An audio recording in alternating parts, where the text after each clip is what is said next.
बहुत बहुत स्वागत है दोस्तों आप सभी का। आज की इस वीडियो में डिस्कस करेंगे क्लास 12th है हमारी, सब्जेक्ट है पॉलिटिकल साइंस। तो फाइनली यहाँ पर सेशन 2022-23 के एग्जाम्स के लिए, या फिर आप ये कह सकते हो कि जो फरवरी मार्च के मंथ में जो आपके बोर्ड होंगे 2023 में, इसके लिए आपके क्वेश्चन पेपर्स यहाँ पे जो है वो रिलीज कर दिए गए हैं। ये देख सकते हो आप कि सीबीएसई के द्वारा क्वेश्चन पेपर रिलीज किए गए हैं। ये आप चाहो तो इंग्लिश मीडियम में इजीली सीबीएसई की साइट से डाउनलोड कर सकते हैं, ठीक है। लेकिन हिंदी मीडियम के बच्चों का क्या होगा, तो इसीलिए इस क्वेश्चन पेपर को हम बिल्कुल कंप्लीट तरीके से हिंदी लैंग्वेज में बहुत अच्छे तरीके से समझेंगे विद सॉल्यूशन के साथ में। और इंग्लिश मीडियम के बच्चों के लिए भी क्वेश्चन के आंसर्स है वो मैं प्रोवाइड करूंगा, ठीक है। तो चलिए सबसे पहले मैं आपको क्वेश्चन पेपर का थोड़ा सा ओवरव्यू दे देता हूं। जब भी आप अपना बोर्ड एग्जाम देने के लिए जाओगे तो आपको क्वेश्चन पेपर कुछ इस तरीके का मिलेगा, जिसमें सबसे टॉप पे यहाँ पे सेट होगा, 4 सेट होते हैं, 1 2 3 4। यहाँ पे कोड नंबर होगा और यहाँ पे एक सीरीज होगी। अब ये कोड नंबर सीरीज सेट हमेशा अलग होते हैं, याद रखना, ठीक है। यहाँ पे आपको अपना जो है रोल नंबर लिखना होता है। अब देखो, बेसिकली कुछ नोट होते हैं यहाँ पे, जैसे कि हमें देखना होता है कितने नंबर ऑफ पेजेस है। अगर हिस्ट्री का है, ज्योग्राफी है और पॉलिटिकल है, तो इसमें एक जो पेज होता है वो मैप का भी होता है, ये डिसाइड करना होता है, ठीक है। टोटल हमें ये देखना है कितने नंबर ऑफ क्वेश्चन है। जैसे कि हमारे पॉलिटिकल साइंस में 30 क्वेश्चन है, तो हमें अपने क्वेश्चन पेपर में देख लेना है कि पूरे हैं या नहीं। अगर कम है तो अपने एग्जामिनर को बताओ कि सर इसमें क्वेश्चन पेपर में क्वेश्चन कम है, तो वो उसका रिजोल्यूशन करेंगे, ठीक है। अब देखो, नॉर्मली क्या होता है कि आपके जो एग्जाम्स हैं वो 10:30 बजे कंडक्ट करवाए जाते हैं सुबह। तो ऐसे में जो आपके एग्जामिनर होते हैं, जो आपके एग्जामिनर कंडक्टर होते हैं, उनकी ये जिम्मेदारी होती है कि आपको 15 मिनट पहले, यानी कि 10:15 पर आपको क्वेश्चन पेपर दे दिया जाए, क्योंकि आपको 15 मिनट क्वेश्चन पेपर को समझने के लिए, पढ़ने के लिए मिलते हैं। इन 15 मिनट के दौरान क्वेश्चन पेपर को पढ़ो, अच्छे से समझो। कुछ डाउट रह जाता है तो आप उसे थोड़ा माइंड को रिकॉल करो और याद कर सकते हो इन 15 मिनट के दौरान। और जैसे ही टाइम हो जाए, आप हो जाए, वैसे लिखना शुरू कर दो, ठीक है। तो यहाँ पे देखो, पॉलिटिकल साइंस टाइमिंग हमारी 3 घंटे की है और मैक्सिमम मार्क्स हमारे टोटल यहाँ पे हैं 80। अब हम कुछ यहाँ पे सामान्य निर्देश की बात करते हैं। तो क्वेश्चन नंबर 1 से 12 तक हमारे एमसीक्यू बेस्ड क्वेश्चन होंगे, जिसमें सभी के सभी यहाँ पे बहुविकल्पीय होने वाले हैं। 13 से 18 यानी कि 6 क्वेश्चन हमारे 2 मार्क्स के होंगे। 19 से 23 यानी कि टोटल 5 क्वेश्चन हमारे 4 मार्क्स के होने वाले। अब जो हमारा ये रहेगा सेक्शन नंबर बेसिकली 4, यानी कि सेक्शन नंबर डी। तो इसमें 3 क्वेश्चन है, एक 4 मार्क्स का पैसेज रहेगा, एक 4 मार्क्स का कार्टून रहेगा और एक 4 मार्क्स का रहेगा हमारा मानचित्र, ठीक है। अब एक बहुत बढ़िया आपके लिए चीज क्या की गई है कि इस बार 6 मार्क्स के क्वेश्चन की जो वेटेज है वो बढ़ा दी गई है। 4 क्वेश्चन आएंगे 6 मार्क्स के, और चारों ही क्वेश्चन में आपको चॉइस भी देखने को मिलेगी, हर क्वेश्चन में चॉइस होगी, ठीक है। तो इसलिए मैं ये भी बता देता हूं कि ये जो आपका क्वेश्चन पेपर है, ये अराउंड आपको 1 घंटे 20 मिनट से लेके 1 घंटा 30 मिनट तक, यानी कि 1.5 घंटे के आसपास का ये वीडियो बनेगा। तो वीडियो को पूरा एंड तक देखना, आपको हर एक चीज बहुत अच्छे तरीके से समझा दी जाएगी, ठीक है। अब जो इंग्लिश मीडियम के बच्चे हैं इजीली इसे यहां से रीड आउट कर सकते हैं। चलिए क्वेश्चन पेपर के सॉल्यूशन की बात करते हैं। तो देखो, सबसे पहले सेक्शन ए आ जाता है, खंड ए आ जाता है। इसमें हमारे 12 अंक है, यानी कि टोटल 12 क्वेश्चन है। क्वेश्चन नंबर फर्स्ट की बात करते हैं। देखो, मैं क्या करूंगा कि हिंदी में जैसे यहाँ पे आपको क्वेश्चन मैंने पढ़ दिया, यहाँ पे इसका आंसर भी बता दूंगा। तो जब तक मैं हिंदी में क्वेश्चन पढ़ रहा हूँ, आंसर बता रहा हूँ, आप सुनिए, और यहाँ पे इंग्लिश मीडियम के बच्चे इजीली नीचे रीड आउट कर सकते हैं, ठीक है। फॉर एग्जाम्पल, क्वेश्चन पहला हमारा ये है कि 2009 में जो अरब स्प्रिंग शुरू हुआ था, यह आंदोलन बाद में किस रूप में परिवर्तित हो गया। तो 2009 में स्टार्ट जो अरब स्प्रिंग हुआ था, ये जाके आगे बदल गया एक राजनीतिक आंदोलन में, यानी कि एक पॉलिटिकल मूवमेंट में अरब स्प्रिंग जो है वो एक तरीके से हम कह सकते हैं टर्न हो गया था, ठीक है।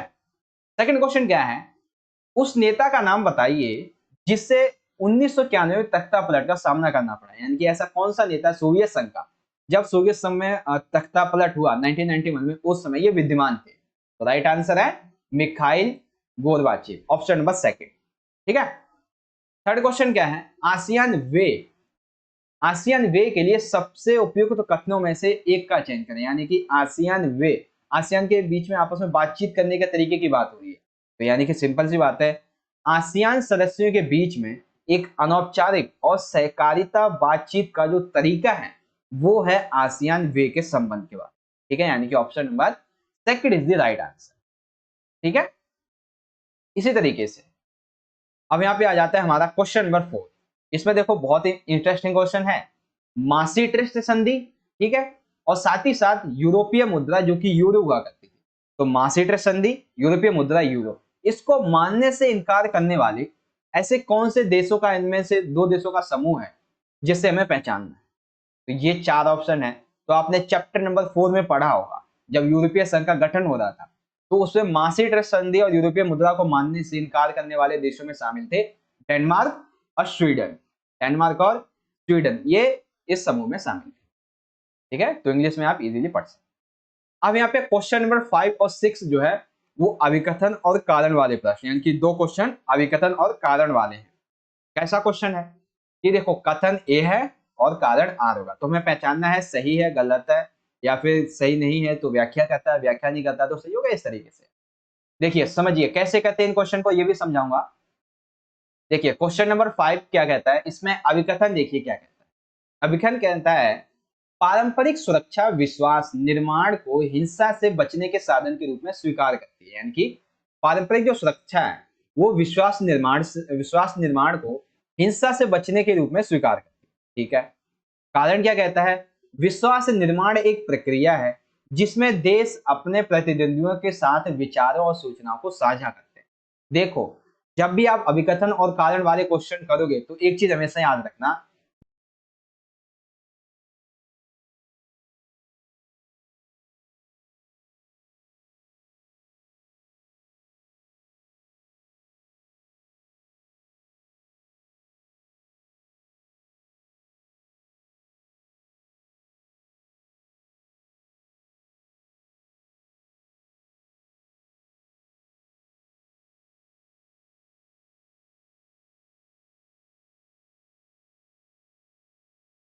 सेकंड व्याख्या नहीं कर रहा है, बेसिकली इसमें हमारा तो ऑप्शन नंबर सेकंड होना चाहिए था, ये रहा सेकंड होगा, व्याख्या नहीं कर रहा है। ठीक है, अब देखो क्वेश्चन नंबर 6 क्या कहता है। 6 ये है, कारण देखो क्या कहता है कि इंदिरा गांधी जो थी इनके सामने असली चुनौती थी विपक्ष से नहीं थी, अर्थात इंदिरा गांधी के सामने असली चुनौती कोई विपक्ष नहीं था बल्कि उनकी अपनी पार्टी ही थी। कारण क्या बता रहे हैं, क्योंकि उन्हें अपनी पार्टी के अंदर ही कुछ शक्तिशाली और प्रभावशाली नेताओं के समूहों से जूझना था, उनसे निपटना था, जिन्हें सिंडिकेट कहते थे। तो यानी कि देखो क्या बात की गई है, अभिकथन क्या कहता है कि इंदिरा गांधी को अपने पार्टी के अंदर ही चुनौती लग रही थी, विपक्ष से नहीं लग रही थी। तो ऐसे में कारण क्या दिया गया है, एक प्रभावशाली शक्तिशाली समूह सिंडिकेट। तो हाँ, यहाँ पे कथन कारण अपनी जगह दोनों सही हैं, और यहाँ पे कारण कथन के संदर्भ में उसकी व्याख्या भी करता है। तो हम क्या करेंगे, इसका लगाएंगे ऑप्शन नंबर पहला, ए और आर दोनों सत्य हैं और आर ए की व्याख्या भी करता है। ठीक है, आई होप आप समझ गए होंगे बहुत आसान तरीके से। चलिए आगे बढ़ जाए। अब जो इंग्लिश मीडियम के बच्चे हैं वो इजीली इन्हें आसानी से रीड आउट कर सकते हैं। क्वेश्चन नंबर 5 के लिए आप बी को चुनेंगे और क्वेश्चन नंबर 6 के लिए आप ए पार्ट को चुनेंगे। ठीक, क्वेश्चन नंबर 7 देखिए, आतंकवाद का तात्पर्य क्या है। तो आतंकवाद के संदर्भ में कौन सा पॉइंट यहाँ पे सही बैठता है।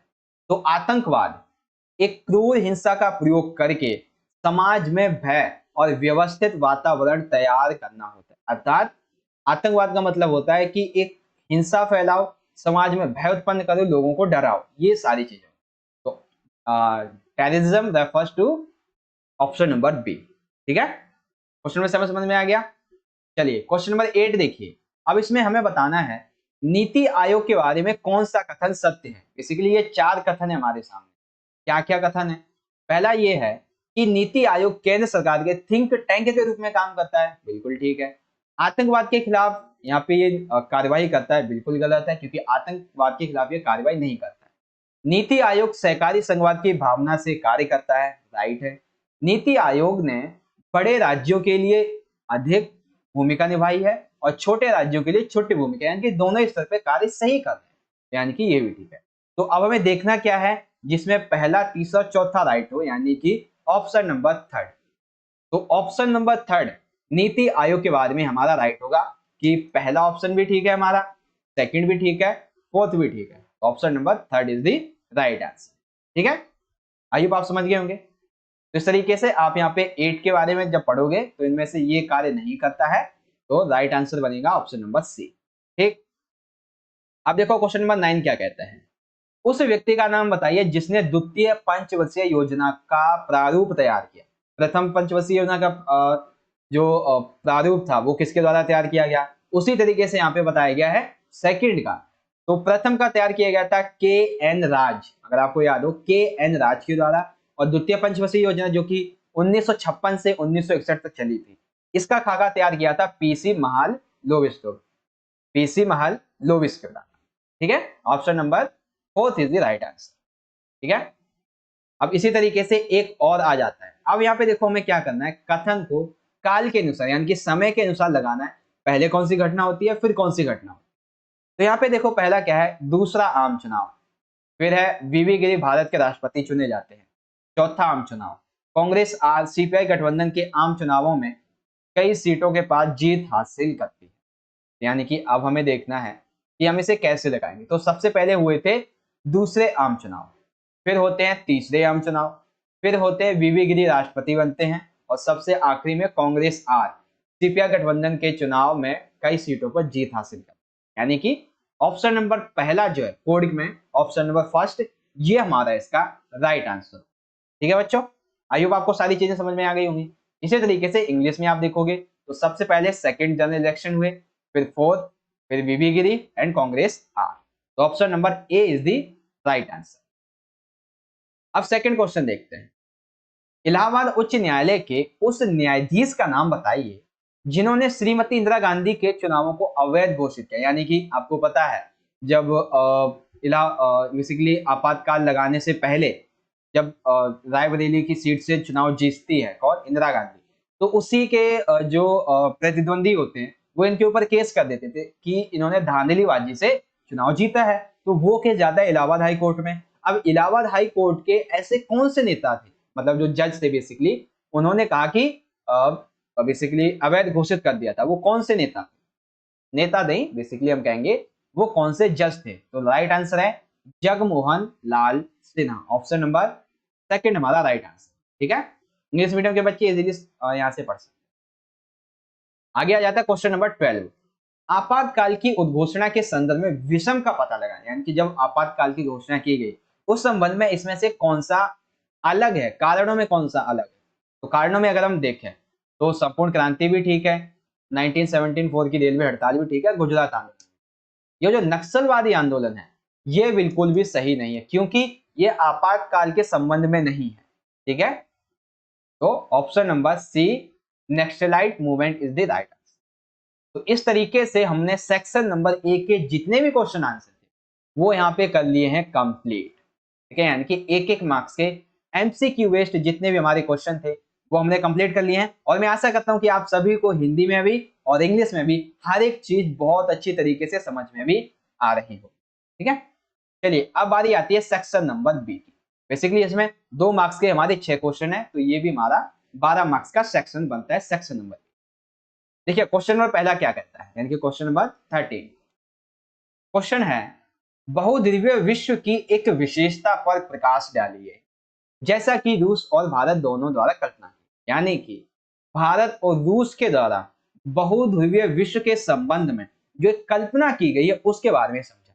तो बेसिकली देखो, भारत जब रूस नहीं बना था, ठीक है, यूएसएसआर था, उसके साथ में इसके काफी अच्छे संबंध थे। तो जब यूएसएसआर का उत्तराधिकारी रूस बनता है तो इसके साथ भी भारत के काफी अच्छे संबंध होते हैं। इन दोनों के विश्व को बहुध्रुवीय बनाने के संबंध में कई विचार हैं। कैसे विचार, ये कहते हैं, पहला विचार ये है कि अंतरराष्ट्रीय फलक यानी कि अंतरराष्ट्रीय स्तर पर छोटी छोटी कई शक्तियां मौजूद हो जो अपने कुछ क्षेत्रों की सामूहिक रूप से सुरक्षा की जिम्मेदारी ले। अर्थात जैसे आसियान, दक्षिण, नाटो, अभी के टाइम पे जितने संगठन हैं ये सब उस समय इन दोनों की सोच थी कि छोटे छोटे संगठन बनाए जाएं जिससे कि कुछ देश मिलकर आपस में अपनी नीतियां तैयार करें और जो सामूहिक सुरक्षा है उसको बढ़ावा दिया जाए। दूसरा, यदि किसी भी देश के बीच में आपस में कोई संघर्ष हो जाता है तो ऐसे में अंतरराष्ट्रीय संघर्षों का समाधान एक युद्ध के परिणाम को छोड़ते हुए बातचीत के द्वारा सफल किया जाए, ये इनका अहम पहलू था। साथ ही साथ ये कहते हैं कि हर देश की स्वतंत्र विदेश नीति हो जिससे वे अपना विकास कर सके। यानी कि इनका मानना ये है कि हर एक देश की अपनी अपनी विदेश नीति होनी चाहिए। ऐसा नहीं है कि जो विकसित देश है वो कहेंगे नहीं, जो विकासशील देश है हम तो उन पे अपनी विदेश नीति थोपेंगे क्योंकि ये तो अभी छोटे हैं। तो ऐसा नहीं होना चाहिए। हर एक देश की अपनी विदेश नीति हो ताकि वो अपने अकॉर्डिंग किस देश के साथ में संबंध कैसे रखने हैं, व्यापार कैसा रखना है, विकास कैसे करना है अर्थव्यवस्था का, समाजवाद अपनाना है, उदारवादी अपनाना है, ऐसी सारी चीजों को अपनी विदेश नीति में समाहित करेगा। ठीक है। उसके बाद इन दोनों का मानना यह था जिस तरीके से संयुक्त राष्ट्र यानी कि यूएनओ जो है, ऐसी और भी संस्थाएं अगर हमारे सामने प्रस्तुत होती हैं, और फाइनली यूएनओ जो है इसका भी बना रहना बहुत जरूरी है। हालांकि इसमें कुछ सुधार करने की आवश्यकता है। तो हमें एक मजबूत, लोकतांत्रिक और शक्ति संपन्न बनने के लिए ऐसे कई संगठनों की आवश्यकता पड़ेगी। तो ये है बहुध्रुवीय विश्व के बारे में भारत और रूस के द्वारा की गई कल्पना। ठीक है। तो ऑप्शन नंबर क्वेश्चन नंबर 13 आई हो आपको समझ में आ गया होगा। Highlight any one feature of multipolar world as visualised by Russia and India. तो कैसे आप डिस्क्राइब करोगे, ये पॉइंट्स आप इजीली यहां से रीड आउट कर सकते। ठीक है। तो 13 समझ गए। 14 देखिए, दक्षिण एशियाई देशों में शामिल देशों के नाम बताओ। ठीक है। इस क्षेत्र में शांति और सहयोग बढ़ाने का तरीका सुझाइए। तो बेसिकली देखो, दक्षिण एशिया के देशों में आमतौर पे हम बांग्लादेश, भूटान, भारत, मालदीव, नेपाल, पाकिस्तान, श्रीलंका और वर्तमान में अफगानिस्तान को भी शामिल करते हैं।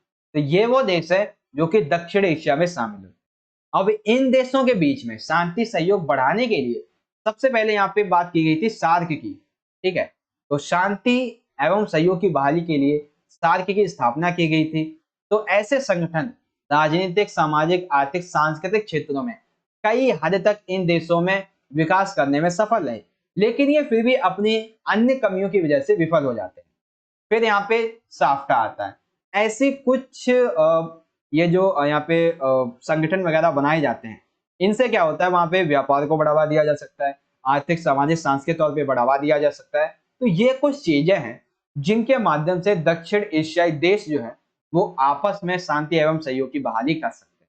जैसे साफ्टा था, तो साफ्टा बेसिकली दक्षिण एशिया देशों के बीच में फ्री ट्रेड करने के लिए बनाया गया था, लेकिन कई देशों ने, दक्षिण एशिया के कई देश जैसे कि बांग्लादेश, अफगानिस्तान, इवन नेपाल, इसने भी इस एफटीए को मानने से मना कर दिया। यानी कि शांति एवं बहाली में सार्क और साफ्टा कुछ हद तक सफल होते हैं और कुछ हद तक असफल होते हैं। ठीक है। बेसिकली एक मार्क्स में आपको देशों के नाम लिखने थे और एक मार्क्स में शांति एवं सहयोग बढ़ाने का तरीका लिखना। सिंपल सा क्वेश्चन है, बहुत ही आसान सा था। आई होप आप समझ गए होंगे। ठीक है। अब इंग्लिश में देखेंगे, name the countries include in South Asia and suggest any one way enhance peace and corporation in the region. सबसे पहले कंट्रीज के नाम, उसके बाद सार्क के बारे में एंड साफ्टा के बारे में। देन यहाँ पे आ जाता है क्वेश्चन नंबर 15। बहुत ही इंटरेस्टिंग क्वेश्चन है ये, आपके थॉट बेस्ड क्वेश्चन पे पूछा गया है। कैसे? उत्तर पूर्वी भारत की राजनीति पर हावी होने वाले किन्हीं दो मुद्दों पर प्रकाश डालें। यानी कि उत्तर पूर्व, इट मीन्स कि जम्मू कश्मीर, उत्तराखंड, हिमालय क्षेत्र और ये जो अरुणाचल प्रदेश का एरिया है, सेवन सिस्टर्स, ये जो पूरा एरिया है, यहाँ पे ऐसे कौन से दो मुद्दे हैं जो कि वहां की राजनीति में छाए हुए हैं? सबसे पहला यहाँ पे मुद्दा है अरुणाचल प्रदेश विवाद। बेसिकली जब भारत आजाद हुआ था तभी से लेकर चीन ने अरुणाचल प्रदेश के कुछ हिस्सों को अपना बताया है और वर्तमान में ये कुछ जगहों के नाम चेंज कर रहा है। अगर आप अभी करंट अफेयर्स देखते होंगे तो आपने सुना होगा कि तकरीबन 8 से 9 जगह ऐसी हैं अरुणाचल प्रदेश की जहां पर चीन उनका नाम चेंज करके चाइनीज भाषा में उनका नाम रखने वाला है। ठीक है। इसको देखते हुए और अन्य चाइना के साथ में जो भी रिलीजन है हमारे, जो एक तरीके से कहते हैं बॉर्डर जो रिलीजन है, ये ठीक नहीं है। इसी के संबंध में भारत और चीन के बीच में हिंसक झड़पें होती रही। बाहरी लोगों का विरोध, अर्थात चीन के द्वारा अरुणाचल प्रदेश में उनके कुछ अपने जो लोग भेजे गए हैं जो कि कहते हैं कि ये हमारा हिस्सा है, चीन का हिस्सा है, वो लोग यहाँ पे आते हैं और वो लोग यहाँ पे विरोध करते हैं कि ये हिस्से को चीन में मिलाओ या फिर इसे अलग कर दो। ठीक है।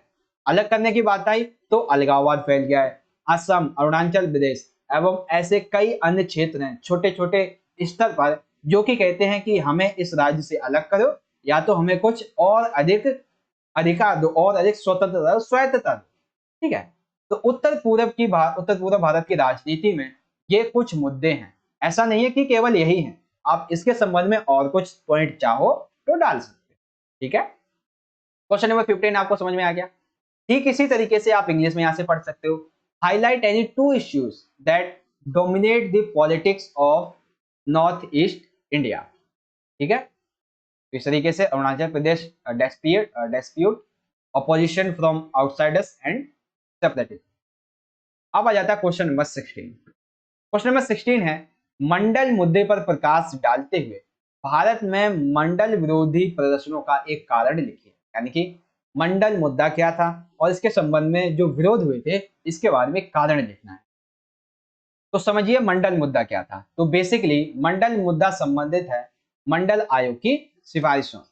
देखो, राष्ट्रीय मोर्चा की सरकार के द्वारा 1990 में जो मंडल आयोग की सिफारिशें थी, जब इसे देश में लागू किया गया तो विभिन्न क्षेत्रों में हिंसक प्रदर्शन होने लगे। क्या सिफारिशें थी भाई मंडल आयोग की?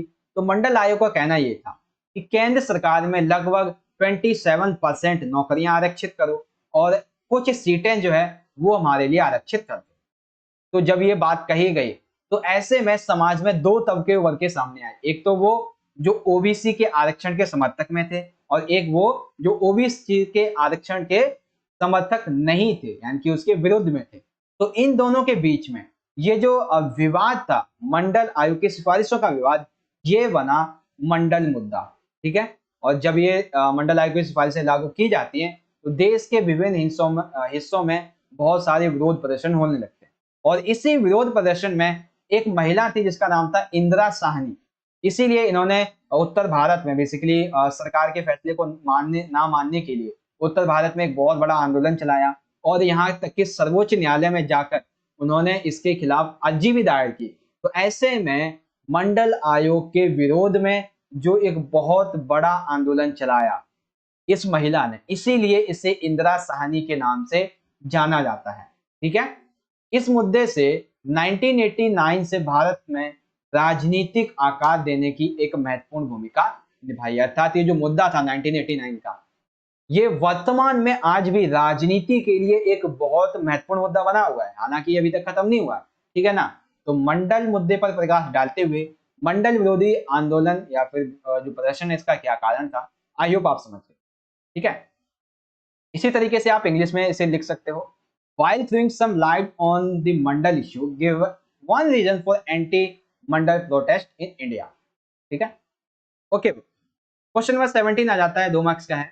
पारंपरिक सुरक्षा की नीति के एक महत्वपूर्ण घटक, यानी कि पारंपरिक सुरक्षा की जो नीति होती है जिसमें हमें अपने देश को बाहरी आक्रमण, राष्ट्रीय सीमा की सुरक्षा करनी होती है, तो ऐसे में शक्ति संतुलन के लिए जो एक तत्व होता है उसको समझाइए। ठीक है, एक महत्वपूर्ण घटक क्या होता है, शक्ति संतुलन। तो शक्ति संतुलन कैसे कायम कर सकते हो इसके बारे में।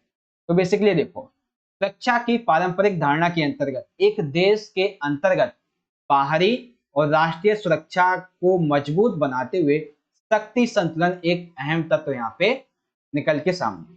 कैसे इसको हम स्थापित कर सकते हैं? तो बेसिकली देखो, अगर हम बात करें भारत की, तो भारत के जितने छोटे छोटे पड़ोसी देश हैं लाइक नेपाल, भूटान, बांग्लादेश, इन सभी को हमेशा ये डर लगा रहता है, इवन श्रीलंका भी है, मालदीव भी है, इन सभी को ये डर लगा रहता है कि कभी भारत इन पर आक्रमण ना कर दे। यानी कि एक ताकतवर देश के जो पड़ोसी होते हैं उससे हमेशा इससे खतरा बना रहता है, क्योंकि जो छोटे लोग होते हैं, छोटे जो देश होते हैं वो ये समझते हैं कि यह कभी भी उन पर हमला कर उस पर आक्रमण करके उसे जब्त कर लेगा, अपने में मिला लेगा। तो ऐसे में छोटे छोटे देश जो है वो क्या करते हैं, इन बड़े देशों के साथ में अपने संबंधों को मीठा बनाते हैं, अच्छा बनाते हैं, यानी कि अच्छा बनाने का प्रयास करते हैं और शक्ति संतुलन बनाते हैं। अब शक्ति संतुलन बनाने की दिशा में पहला तो हो गया कि अच्छे संबंध बनाते हैं। दूसरा, जो कमजोर राज्य जिसने बड़े देश के साथ में बेसिकली संबंध बनाए हैं, अच्छे अपने मधुर संबंध स्थापित किए, वो कमजोर देश जब तक थोड़ा मजबूत नहीं हो जाता है तब तक ये जो शक्ति संतुलन है वो कायम होता रहता है। शक्ति संतुलन बनाए रखने के लिए एक देश को चाहिए कि वो अपनी जो सैन्य शक्ति है उसे बढ़ाए, और सैन्य शक्ति बढ़ाने के साथ साथ आर्थिक और प्रौद्योगिकी जो अपनी ताकत है, यानी कि आर्थिक स्तर पर अपनी जो स्थिति है उसे और मजबूत बनाए, प्रौद्योगिकी स्तर पर अपनी जो टेक्नोलॉजी वगैरह है और जो जीडीपी है उसको बढ़ाए। तो ये सारी चीजें जब कर लेता है कोई देश, तो सुरक्षा की पारंपरिक धारणा के अंतर्गत शक्ति संतुलन एक अहम तत्व वो निभा सकता है। ठीक है, तो सुरक्षा की पारंपरिक नीति के एक महत्वपूर्ण घटक के रूप में शक्ति संतुलन कैसे कायम करता है, तो यानी कि अपने पड़ोसी देश जिससे आपको लगता है कि खतरा है, या फिर इवन पड़ोसी भी है तो भी उसके साथ में संबंध अच्छे बनाओ, उसके साथ में मिलकर अपनी जो सैन्य ताकत है उसे बढ़ाओ, आर्थिक और प्रौद्योगिक ताकत को और मजबूत करो। इससे क्या होगा कि आपस में शक्ति संतुलन बनता है। तो ये हो गया क्वेश्चन नंबर 17। ठीक इसी तरीके से आप इंग्लिश में देख सकते हो, evaluate balance of power as a significant component of traditional security policy. तो इस तरीके से आप इसे इजीली यहाँ पे रीड आउट कर सकते। क्वेश्चन नंबर 18 देखते हैं। 18 है, राजीव गांधी लोंगोवाल समझौता पंजाब में समान स्थिति लाने में कहां तक सफल, यानी कि राजीव गांधी लोंगोवाल समझौता जो पंजाब में होता है उस संबंध में वो पंजाब में कैसे सामान्य यानी कि कैसे शांति की स्थिति बहाल करता है, शांति की स्थिति लेके आता है, ये समझा। तो बेसिकली देखो, ये एक बहुत बड़ा कदम तो जरूर था, लेकिन शांति आसानी से यहाँ पे नहीं आई, तुरंत नहीं आई। यहाँ पे हिंसा का चक्र जो था वो लगभग 10 वर्षों तक चलता रहा, और फिर इस हिंसा के चक्र के बाद तब शांति यहाँ पे स्थापित हुई थी। यानी कि ये जो समझौता था वो तुरंत यहाँ पे शांति लाने में कायम नहीं हुआ, थोड़ा टाइम लगा इसको। देखो, केंद्र सरकार को राज्य में राष्ट्रपति शासन लगाना पड़ गया। कहाँ पे? केंद्र सरकार को पंजाब में राष्ट्रपति शासन लगाना पड़ गया, और उस समय चुनाव और राजनीतिक प्रक्रिया जो थी उसको बंद कर दिया गया, क्योंकि उस समय पंजाब में हो रहे थे बहुत भयंकर दंगे, इसलिए वहां पे आपातकाल लगा दिया गया। संदेह और हिंसा के माहौल में राजनीतिक प्रक्रिया को बहाल करना आसान नहीं था, यानी कि उस समय जब संदेह था, ये कोई भी व्यक्ति सरकार के खिलाफ कभी भी कुछ भी कर सकता है, तो ऐसे में चुनाव वगैरह तो करवाने मुश्किल ही थे। फिर यहाँ पे आपातकाल इमरजेंसी हटाई गई पंजाब से। संदेह और हिंसा के बाद ये जो क्रिया थी, इन 1992 में पंजाब में चुनाव होते हैं। फिर ये देखा जाता है कि सरकार का असमर्थन करते हुए, यानी कि सरकार के पक्ष में ना जाते हुए, मात्र 24% लोग ऐसे थे जिन्होंने अपना मत दिया था। यानी कि कई लोगों को तो पता ही नहीं था कि हम मत करने जा भी सकते हैं या नहीं, और कई लोग तो सरकार का विरोध कर रहे थे इस इमरजेंसी की वजह से, और जो अशांति पंजाब में फैली हुई थी। तो ये देखा गया कि 100 में से मात्र 24 लोगों ने ही वोट किया था। अंततः फिर सुरक्षा बलों के द्वारा, जो पंजाब की वहां की सैनिक टुकड़ी है, उस सैनिक टुकड़ी के द्वारा आतंकवाद, यानी कि वहां पे जो टेररिज्म फैलाने वाले लोग थे, असामाजिक तत्व थे, उनको उन्होंने मार भगाया। और उसके पश्चात फिर 1990 के आखिरी दशकों में, यानी कि हम कह सकते हैं 1992 के बाद में, जो राजीव गांधी लोंगोवाल समझौता है, ये एक तरीके से शांति की स्थिति लाने में कायम होता है। तो शुरुआत में इमरजेंसी लग जाती है, राजनीतिक चुनाव नहीं होते हैं, चुनाव होते हैं तो बहुत कम लोग मत देने आते हैं, और फिर जो सैनिक टुकड़ियां होती है उन्होंने आतंकवाद को मार भगाया, आतंकवाद को उखाड़ फेंका, और उसके बाद यहाँ पे शांति वापस आती है। ठीक इसी तरीके से आप इंग्लिश में इजीली रीड आउट कर सकते हो। How far did Rajiv Gandhi Longowal according success is bring normally in Punjab. तो आप किस तरीके से इसे एक्सप्लेन करोगे, ये आप इजीली देख सकते हो। तो यहाँ पे हमने सेक्शन नंबर जो बी था हमारा, ये भी कंप्लीट कर लिया है, यानी कि जो 2 मार्क्स के हमारे 6 क्वेश्चन थे। तो क्वेश्चन नंबर 13 हमारा ये था, और आंसर इसका हमें ऐसे लिखना था। इंग्लिश में आप इस तरीके से देख सकते हो, इस क्वेश्चन का आंसर ऐसे लिखना था। 14 दक्षिण एशिया देश और शांति सहयोग और बहाल का एक तरीका सुझाव। इस तरीके से आप इंग्लिश में देख सकते हो 14 क्वेश्चन। 15 था, उत्तर पूर्वी भारत की राजनीति पर किन्हीं 2 मुद्दों को प्रकाश डालना था, और इंग्लिश में इस तरीके से। फिर ठीक क्वेश्चन नंबर 16, मंडल मुद्दा क्या था और इसके प्रदर्शन में कोई एक कारण समझाओ। इसी तरीके से इंग्लिश में देख सकते हो। फिर हमारा 17 क्वेश्चन ये रहा, पारंपरिक सुरक्षा की नीति के एक महत्वपूर्ण घटक के रूप में शक्ति संतुलन का मूल्यांकन कीजिए। Evaluate balance of power as a significant component of traditional security policy. फिर राजीव लोंगोवाल समझौता पंजाब में सामान्य स्थिति लाने में कहां तक सफल है, इसके तो सेक्शन बी हो जाता है कंप्लीट। अब बात करते हैं सेक्शन नंबर सी की, जिसमें हमारे 4-4 मार्क्स के 5 क्वेश्चन होने वाले हैं। ठीक है, तो देखो सेक्शन सी क्वेश्चन नंबर 19, ये क्या कहता है, पर्यावरण क्षरण यानी कि पर्यावरण का एक तरीके से कहते हैं कम होना, पर्यावरण का प्रदूषण होना। तो पर्यावरण क्षरण की चुनौती के लिए सबसे महत्वपूर्ण क्रियाओं में कुछ है पर्यावरण आंदोलन। अब इस पर्यावरण आंदोलनों के संबंध में पृथ्वी की निकासी अर्थात जो खनन वाले आंदोलन है उसके बारे में, और मेगा डैम यानी कि जो बांध विरोधी आंदोलन है इसके संबंध में इस कथन की पुष्टि कर। तो बेसिकली देखो, पर्यावरण को बचाने के लिए जो आंदोलन हुए, जिसमें खनिज आधारित आंदोलन और बांध विरोधी जो आंदोलन है उसे समझाना वैश्विक लेवल। तो ये आंदोलन किसके द्वारा किए जाते होंगे? तो ऐसे लोग जो पर्यावरण के प्रति सचेत जागरूक थे तथा वे पर्यावरण को हानि से बचाना चाहते थे, उन्होंने पर्यावरण संरक्षण के लिए आंदोलन चलाए, जो कि राष्ट्रीय और अंतरराष्ट्रीय दोनों स्तर पे थे। इस संबंध में सबसे पहले आए खनिज आंदोलन। खनिज आंदोलन कैसे थे भाई? तो खनिज आंदोलन क्या होते हैं कि खनिज का मतलब क्या होता है कि धरती के अंदर मौजूद जो संसाधन है उनको बाहर निकाल। लेकिन ये जो जितनी भी कंपनियां होती थी, ये उन संसाधनों को बाहर निकालने के लिए अधिक रसायनों का भरपूर उपयोग करती थी, जिससे कि मिट्टी प्रदूषित होती थी, वातावरण भी प्रदूषित होता था। और एक जगह अगर खनन कर लिया गया तो उसे समतल नहीं बनाया जाता था, जिसकी वजह से वहां पे भूस्खलन हो जाता था। ठीक है, तो ये एक प्रक्रिया रही खनन के बारे में। भूमि और ये जल मार्गों को प्रदूषित करता था रसायन की वजह से। स्थानीय निवासियों का यहाँ पे विनाश करता था, अर्थात जो लोग पहले से बसे हुए होते थे वहां पे अगर खनन करना है तो तकरीबन कुछ किलोमीटर का दायरा उन्हें खाली करना पड़ता था। वैसे में वो विस्थापित हो जाते थे, वनस्पतियां नष्ट हो जाती थी, और जो लोग वहां से भगाए गए उन्हें कहीं घर भी नहीं दिया गया था। ये भी अहम कारण था। तो इसी को देखते हुए एक आंदोलन का उदाहरण मिला है फिलीपींस का। कई समूहों और संगठनों ने मिलकर एक कंपनी, ऑस्ट्रेलियाई कंपनी जिसका नाम था वेस्टर्न माइनिंग कॉरपोरेशन, इसके खिलाफ एक अभियान चलाया। क्यों अभियान चलाया? क्योंकि ये कंपनी खनन उद्योग के जगह उस खनन खान के अंदर क्या कर रही थी? परमाणु शक्ति को बढ़ावा दे रही थी, परमाणु शक्ति का निर्माण कर रही थी। तो कहा कि ये परमाणु शक्ति का निर्माण करेगी तो ऑस्ट्रेलिया तो गया पूरा, फिलीपींस तो गया पूरा। तो इसीलिए इसका विरोध किया गया। किसका? Western mining corporation. तो खनिज आधारित उद्योग क्या आते हैं? आयु आप समझ गए होंगे, मतलब खनिज आधारित उद्योग आंदोलन। फिर आए बड़े बांधों के खिलाफ आंदोलन। तो बेसिकली बड़े बांधों के खिलाफ आंदोलन क्यों चलाए जाएंगे? तो सिंपल सी बात है, नदियों और घाटियों को बचाने के लिए, क्योंकि बड़े आंदोलन छोटी छोटी जो नदियां होती हैं उनको पूरी तरीके से नष्ट कर देते हैं, घाटियां उनको नष्ट कर देते हैं। ठीक है, विश्व का सबसे पहला जो बांध विरोधी आंदोलन है वो चलाया गया था दक्षिणी गोलार्ध में 1980 के शुरुआती दशकों में। ऑस्ट्रेलिया में एक आंदोलन चला था फ्रैंकलिन नदी पर। इसे पर्वतीय वतनों को बचाना था, अर्थात ऑस्ट्रेलिया में जो वन थे पर्वतीय वन, इन वनों को बचाने के लिए, क्योंकि कटाई बहुत तेजी से हो रही थी और बांध अगर बनता तो इन्हें पानी नहीं मिलता, ये सूखे खत्म हो जाते। तो ऑस्ट्रेलिया में फ्रैंकलिन नदी पर ये बांध जो बनाया जा रहा था जो पर्वतीय वनों को बचाने के लिए था। इसी तरीके से भारत में भी किया गया है। तो भारत में आंदोलन है नर्मदा बचाओ आंदोलन। ये बांध विरोधी आंदोलन बहुत बड़ा आंदोलन है भारत के संदर्भ।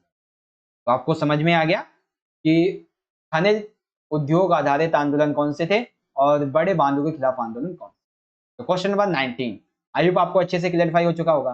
ठीक इसी तरीके से आप इंग्लिश में देख सकते हो। Some of the significance response to challenge environmental degradation have come from the environmental movement. Justify the statement with special reference to movements against extraction of earth and against mega dams. किस तरीके से करेंगे? सबसे पहले mineral industry movement के बारे में and then movements against big dams. ठीक, अब क्वेश्चन नंबर 20 समझिए। 20 क्वेश्चन है, भारत और बांग्लादेश के बीच में सहयोग और असहमति के क्षेत्रों की व्याख्या कीजिए। तो बेसिकली हमें बताना है भारत और बांग्लादेश में विवाद और अच्छे संबंध कैसे। तो 1970 का जब भारत और पाकिस्तान का युद्ध होता है तब एक नया देश बांग्लादेश, जिसे उस समय पूर्वी पाकिस्तान कहा जाता था, ये बनता है। और इसके बनने के पश्चात इसके भारत के साथ में संबंध अच्छे भी होते हैं, खराब भी रहते हैं। सबसे पहले समझिए विवाद के क्या मुद्दे हैं। तो भारत और बांग्लादेश के बीच में विवाद का मुद्दा है नदी जल बंटवारा। अर्थात बांग्लादेश कहता है कि गंगा नदी पर 1970 के दशक में जो फरक्का बांध बनाया गया है, इसकी वजह से हमें उतना पानी नहीं मिल पा रहा है जितना कि हमें चाहिए। और भारत कहता है कि अगर हम आपको उतना पानी दे दें जितना तुम्हें चाहिए तो हमारे कई क्षेत्रों में सूखा पड़ जाएगा। दूसरा, जब ये नया देश बना था तो 1971 में सीमा पार से अवैध घुसपैठ हुई थी, जिसकी वजह से मुख्यतः असम बंगाल जैसे जो राज्य हैं इनकी संस्कृति प्रभावित हुई है। लाखों की संख्या में लोग असम बंगाल में आए और जो लोग पहले से भारतीय मौजूद थे उनको अल्पसंख्यक बना दिया, यानी कि लाखों की संख्या में लोग आते हैं और वहां के मूल निवासियों को अल्पसंख्यक ही बना देते हैं और अपने आप को बहुसंख्यक घोषित, मतलब कि वो बन ही जाते एक तरीके से। ठीक है। बांग्लादेश आतंकवादी शिविर, भारत का कहना है कि बांग्लादेश जो है वो लश्कर तैयबा, जमाल उल दावा ऐसे और भी कई आतंकवादी शिविर हैं जो कि भारत में आतंकवादी गतिविधियों को अंजाम देते हैं। अवैध तस्करी, अक्सर भारत जो है वो बांग्लादेश पे आरोप लगाता है कि बांग्लादेश भारत में अवैध तस्करी करता है नशीले पदार्थों की, जैसे कि ड्रग्स हो गया, अन्य जो चीजें हैं इसके बारे में। और चाहो तो आप कुछ और मुद्दे लिख सकते हो। तो हमें क्या करना है बेसिकली, देखो 4 मार्क्स का क्वेश्चन है तो 2 विवाद के मुद्दे लिखने हैं, 2 में लिखने हैं संबंधों के बारे में, अच्छे संबंध। तो मैंने आपको 4 विवाद के बताए हैं और 4 आपको संबंध के बताऊंगा। ठीक है। तो भारत और बांग्लादेश के बीच में मधुर संबंध। पहला, भारत की एक नीति है पूरब चलो की नीति। तो बांग्लादेश भारत की इस नीति का एक महत्वपूर्ण हिस्सा बन गया है, क्योंकि ये चाहता है कि पूरब के संबंध में जितने भी देश हैं तो ये भारत के साथ मिलकर उनके साथ में संबंधों को अच्छा बनाए। भारत और बांग्लादेश आपस में आपदा प्रबंधन, पर्यावरण जैसी जो समस्याएं हैं इन सभी से मिलकर आपस में कार्य करते हैं। आज भी जब भी बांग्लादेश में कभी भी कोई पर्यावरण सुनामी वगैरह कुछ भी आता है तो भारत हमेशा बांग्लादेश की मदद करता है। 2008 में जब शेख हसीना जो थी वो बांग्लादेश के प्रधानमंत्री बनते हैं तो इन्होंने भारत को ये आश्वासन दिया कि बांग्लादेश में यदि कोई भी आतंकवादी शिविर वर्तमान में मौजूद होगा तो हम उसे नष्ट कर देंगे। ठीक है। सन 2014 में भारतीय प्रधानमंत्री ने बांग्लादेश को आर्थिक सहायता प्रदान करते हुए लगभग 20 अरब डॉलर देने का वायदा किया और कुछ कंपनियां खोलने का वादा किया ताकि लोगों को वहां पे रोजगार दिया जा सके। तो भारत तथा बांग्लादेश के बीच में सहयोग और असहमति के क्षेत्र कौन कौन से हैं? सबसे पहले विवाद के क्या मुद्दे हैं और उसके बाद मधुर संबंध कैसे। ठीक है। इसी तरीके से आपसे इजीली इंग्लिश में समझ सकते हो। Explain the areas of corporation and disagree agreement between India and Bangladesh. सबसे पहले कौन कौन से डिस्प्यूट इश्यूज हैं इसके बारे में हम बताएंगे। सेकंड बताएंगे जो वार्म रिलेशंस हैं इसके बारे में, यानी कि जो अच्छे संबंध हैं इसके बारे में। ठीक है। अब आ जाता है हमारा यहाँ पे क्वेश्चन नंबर 21 है, क्या आप इस कथन से सहमत हैं कि स्वतंत्र भारत की विदेश नीति एक शांतिपूर्ण विश्व को सपने का साकार किया है, यानी कि स्वतंत्र भारत की विदेश नीति ने एक शांतिपूर्ण विश्व के सपने को साकार किया है। अगर आप इस कथन के संबंध में सहमत हैं तो अपने तर्क के साथ में कुछ उत्तर का समर्थन कीजिएगा। ठीक है। तो हाँ, मैं इस तर्क से सहमत हूं कि भारत, स्वतंत्र भारत की जो विदेश नीति है इसने शांतिपूर्ण विश्व के सपने को साकार किया है। मैं इस कथन से सहमत हूं। पहला, स्वतंत्र विदेश नीति, इसका मतलब क्या है? इसका मतलब ये है कि जब भारत 150-200 सालों की आजादी के पश्चात अंग्रेजों के शोषण के खिलाफ लड़ाई लड़ने के पश्चात आजाद होता है, तब ये कहता है कि वर्षों से प्राप्त हम अपनी स्वतंत्रता को, अपनी आजादी को किसी अन्य गुट, यानी कि यूएसए, यूएसएसआर, किसी अन्य गुट को नहीं देना चाहेंगे। हम स्वयं ही अपने आप एक नया गुट बनाते। ठीक है। गुट निरपेक्षता की नीति, यानी कि शीत युद्ध के टकरावों को कम करने के लिए, देखो एक तो था यूएसए, यूएसएसआर, तो ऐसे में कोई विकल्प नहीं था दुनिया के सामने, तो भारत ने एक अहम रोल निभाया उन देशों के लिए जो देश नए देश बन रहे थे। ठीक है। तो उस दौरान शीत युद्ध के टकरावों को कम करने के लिए, शीत युद्ध के दौरान जो नए विकसित देश थे उनमें एक नया विकल्प देने के लिए एवं संयुक्त राष्ट्र की शांति अभियानों में मानवीय संसाधनों का योगदान देते हुए इसने एक नए विकल्प, गुट निरपेक्षता के विकल्प को आमने सामने रखा। शीत युद्ध के दौरान अमेरिका के नेतृत्व वाले उत्तरी अटलांटिक संधि संगठन यानी कि नाटो, सोवियत नेतृत्व वाले यानी कि वार्सा संधि संगठन अस्तित्व में आए थे। ठीक इसी तरीके से भारत ने विश्व के सामने एक तीसरा विकल्प रखा जो कि था गुट निरपेक्षता। हालांकि इसका पूरी तरीके से सफल नहीं हो पाया था, लेकिन कई देश इसमें शामिल हुए जो कि शीत युद्ध के दौरान इन दोनों ही महाशक्तियों से अलग रहना चाहते। तो एक ऐसा विकल्प जो कि उस बहुध्रुवीय दुष्म में, बेसिकली 2 ध्रुवीय कह सकते हो यूएसए यूएसएसआर से, तो उसे काट कर एक अलग तरीके से विकास करने की प्रक्रिया गुट निरपेक्ष आंदोलन में बताई गई। गुटों से पृथकता, अर्थात भारत दोनों ही गुटों में शामिल नहीं हुआ। हालांकि भारत ने यूएसएसआर के गुट का काफी ज्यादा समर्थन किया था। शीत युद्ध के दौर में भारत, अमेरिका, सोवियत संघ के नेतृत्व में एक दूसरे के खिलाफ सैन्य संगठन से, गठबंधन से दूरी बनाना चाहता। अर्थात भारत ना तो किसी गुट में शामिल होना चाहता था, और कई बार इसको अप्रोच किया गया कि आप हमारे गुट में शामिल हो जाओ, आप हमारे गुट में शामिल हो जाओ, लेकिन भारत कभी शामिल नहीं हुआ। अंतरराष्ट्रीय मुद्दों पर एक स्वतंत्र रुख, अर्थात जब 1956 में ब्रिटेन में स्वेज नहर के मुद्दे पर मिस्र पर हमला करता है। कौन? ब्रिटेन के स्वेज नहर के मुद्दे पर मिस्र पर हमला किया, तो भारत ने नव उपनिवेशीकरण आक्रमण के खिलाफ विरोध का नेतृत्व किया। अर्थात बेसिकली देखो 1956 में क्या होता है कि ब्रिटेन ने मिस्र पर हमला किया, किसको लेके? स्वेज नहर को मुद्दे को लेके। तो ब्रिटेन के इस कदम की भारत ने आलोचना की, लेकिन वहीं उसी समय जब यूएसएसआर ने हंगरी पर आक्रमण किया, तो यूएसएसआर के संबंध में भारत ने कोई प्रतिक्रिया नहीं अपनाई। इसका मतलब क्या है? इसका मतलब ये, भारत की विदेश नीति भारत को अंतरराष्ट्रीय मुद्दों पर अपना एक अलग नजरिया बनाने की आजादी देती है। ठीक है, भारत की विदेश नीति लोकतंत्र, मानवाधिकारों का सम्मान करती है, विभिन्न देशों के बीच में शांति, मित्रता एवं आपसी विश्वास को बढ़ाने में ये बहुत अहम रोल प्ले करती है। तो इस तरीके से मैं ये कह सकता हूं, या फिर हम ये कह सकते हैं कि स्वतंत्र भारत की विदेश नीति शांतिपूर्ण विश्व के सपने को कैसे साकार करती है। तो स्वतंत्र विदेश नीति का मतलब क्या है? गुट निरपेक्षता की नीति क्या है? गुटों से पृथकता का क्या मतलब है? अंतरराष्ट्रीय मुद्दों पर स्वतंत्र रुख कैसे अपनाया गया? और इस तरीके से भारत की विदेश नीति जो है वो कई मुद्दों पर देशों का सम्मान है। ये आपको समझ में आ गया? ठीक इसी तरीके से इंग्लिश में, do you agree with the statement that the foreign policy of independent India has pursued the dream of peaceful world? Support your answer with 3 suitable arguments. तो आर्गुमेंट्स हमने दे दिए भाई, ठीक है, ये पॉइंट्स हैं, इजीली आप इसे रीड आउट कर सकते। अब आ जाता है क्वेश्चन नंबर 22। ये क्वेश्चन है कि 25 जून 1975 को भारत में जो आपातकाल लगाया गया, इसके संबंध में कोई 2 कारण हमको समझाने, 2 कारण समझाने, लेकिन मैं आपको थोड़े ज्यादा समझाऊंगा ताकि अगर 6 मार्क्स में पूछा जाए तो लिख दो। तो बेसिकली देखो, 25-26 जून की मध्य रात्रि को इंदिरा गांधी जी के कहने पर तत्कालीन राष्ट्रपति, अगर पूछा जाएगा कि किसके कहने पे लगाया गया, इंदिरा गांधी के कहने पे। कौन राष्ट्रपति थे? तो राष्ट्रपति थे फखरुद्दीन अली अहमद। इनके द्वारा इसकी मतलब कि राष्ट्रीय आपातकाल की घोषणा कर दी। अब इसके कारण क्या रहे थे? तो सबसे पहला था आर्थिक कारण। 1973 से, एक सेकेंड, हाँ 73 है बेसिकली। तो देखो, बांग्लादेश की घुसपैठ जब 1971 में बांग्लादेश से बहुत मात्रा में यहाँ पे घुसपैठ हुई थी भारत में, तो इससे असम, बंगाल ऐसे कई क्षेत्रों में हिंसक आंदोलन होने लगे थे।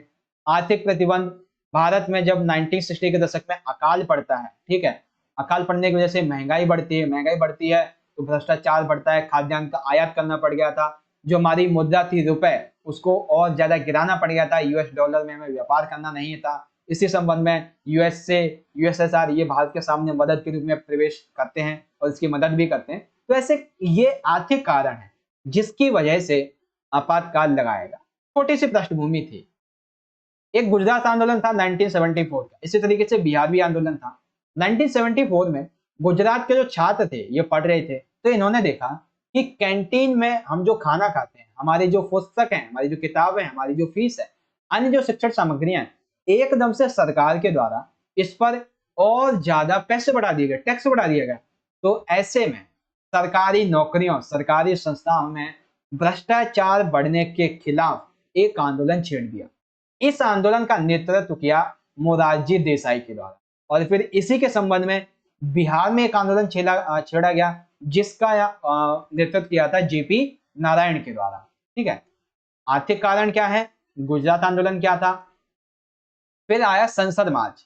तो जेपी नारायण के नेतृत्व में जितने भी कांग्रेस की विपक्षी पार्टियां थी, इन्होंने भारतीय लोकदल सोशलिस्ट पार्टी, यानी कि बेसिकली ऐसी पार्टियां जो कि कांग्रेस के विपक्ष में थी, तो उन सभी पार्टियों को एकत्र किया एवं एक बहुत बड़ी रैली निकाली। इंदिरा गांधी ने जी देखा कि इतनी बड़ी रैली यदि दिल्ली के रामलीला मैदान तक पहुंच जाती है और ये अपना प्रदर्शन वहां पे करती है तो मुझे अंततः अपना पद छोड़ना पड़ेगा। तो इन्होंने इस चीज को देखते हुए आपातकाल लगाया।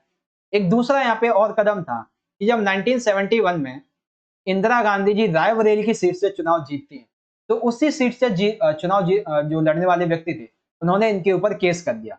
तो केस कर दिया तो ये जो मुद्दा है वो जाता है इलाहाबाद हाई कोर्ट में। तो इलाहाबाद हाई कोर्ट के जज थे नाम याद नहीं है शायद, जगमोहन लाल सिन्हा, हाँ, इन्होंने इंदिरा गांधी पर प्रतिबंध लगा दिया और ये कहा कि ये संसद में अभी किसी भी सत्र में भाग नहीं ले सकती हैं। और इन सभी को देखते हुए इंदिरा गांधी को एक और सबसे बड़ा झटका लगा। कौन सा झटका? 25 जून 1975 के दिन जयप्रकाश नारायण की अगुवाई में जितने भी विपक्षी दल थे वो सभी एकत्र, ये लगभग 3 लाख से अधिक लोग एकत्र हुए इंदिरा गांधी के विरोध में, इसलिए कि इंदिरा गांधी अपने पद से इस्तीफा दें, क्योंकि वो इतना भ्रष्ट फैला चुकी है, इतना भ्रष्टाचार फैला चुकी है, वो इस्तीफे की मांग कर रहे थे। तो इस संबंध में सभी लोग रामलीला मैदान की तरफ निकले। जब इंदिरा गांधी ने देखा कि पूरे इस देश में आर्थिक कारणों की वजह से, गुजरात बिहार आंदोलन की वजह से, संसद मार्च की वजह से, इलाहाबाद हाई कोर्ट के केस की वजह से और अभी वर्तमान में ये जो जयप्रकाश नारायण की रैली की जा रही है इसकी वजह से मेरा बहुत बड़ा नुकसान होगा, क्योंकि मुझे पद से छोड़ना पड़ेगा।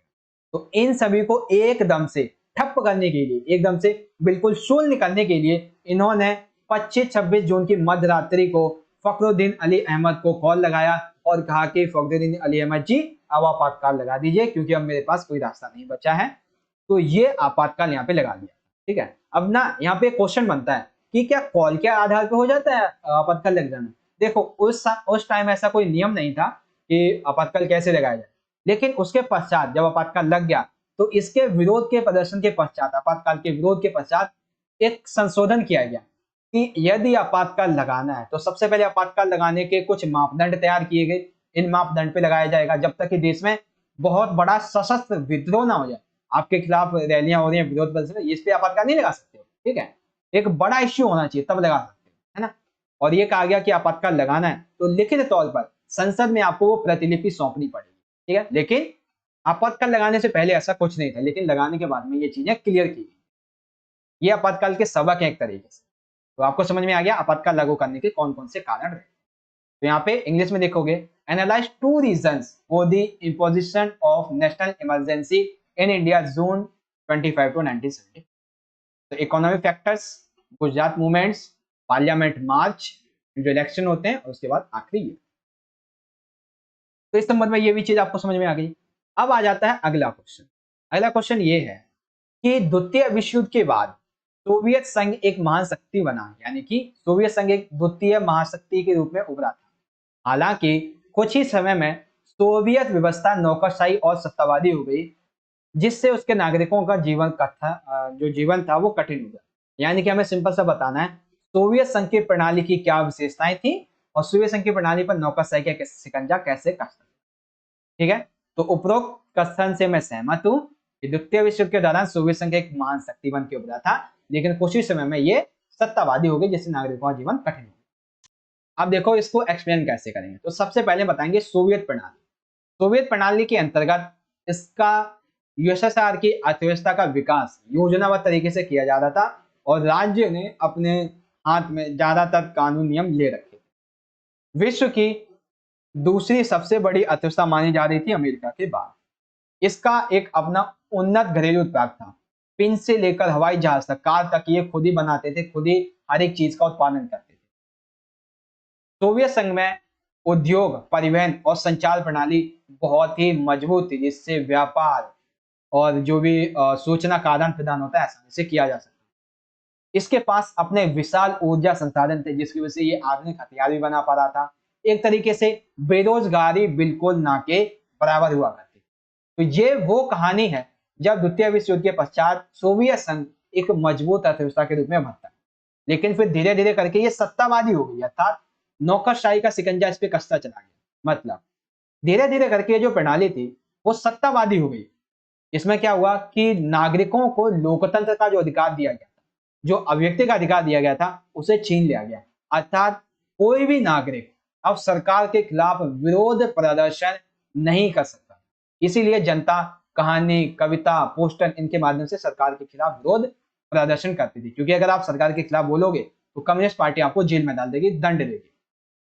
ठीक है, एक दल यानी कि कम्युनिस्ट पार्टी, इसी का शासन था, लगभग 70 वर्षों तक इसने शासन किया था और इस पार्टी के पास बहुत से विशेष अधिकार थे जो कि नागरिकों को नहीं मिले हुए थे। तो नागरिक इससे काफी ज्यादा भड़क उठे और ये जनता के प्रति जवाबदेह भी नहीं थी कि जनता को क्या जवाब देना है नहीं देना है। पहली बात तो जनता को अभिव्यक्ति की आजादी नहीं थी, अगर कुछ अहम मुद्दे होते हैं अंतर्राष्ट्रीय स्तर पर तो उस पर भी ये जवाबदेह नहीं थे।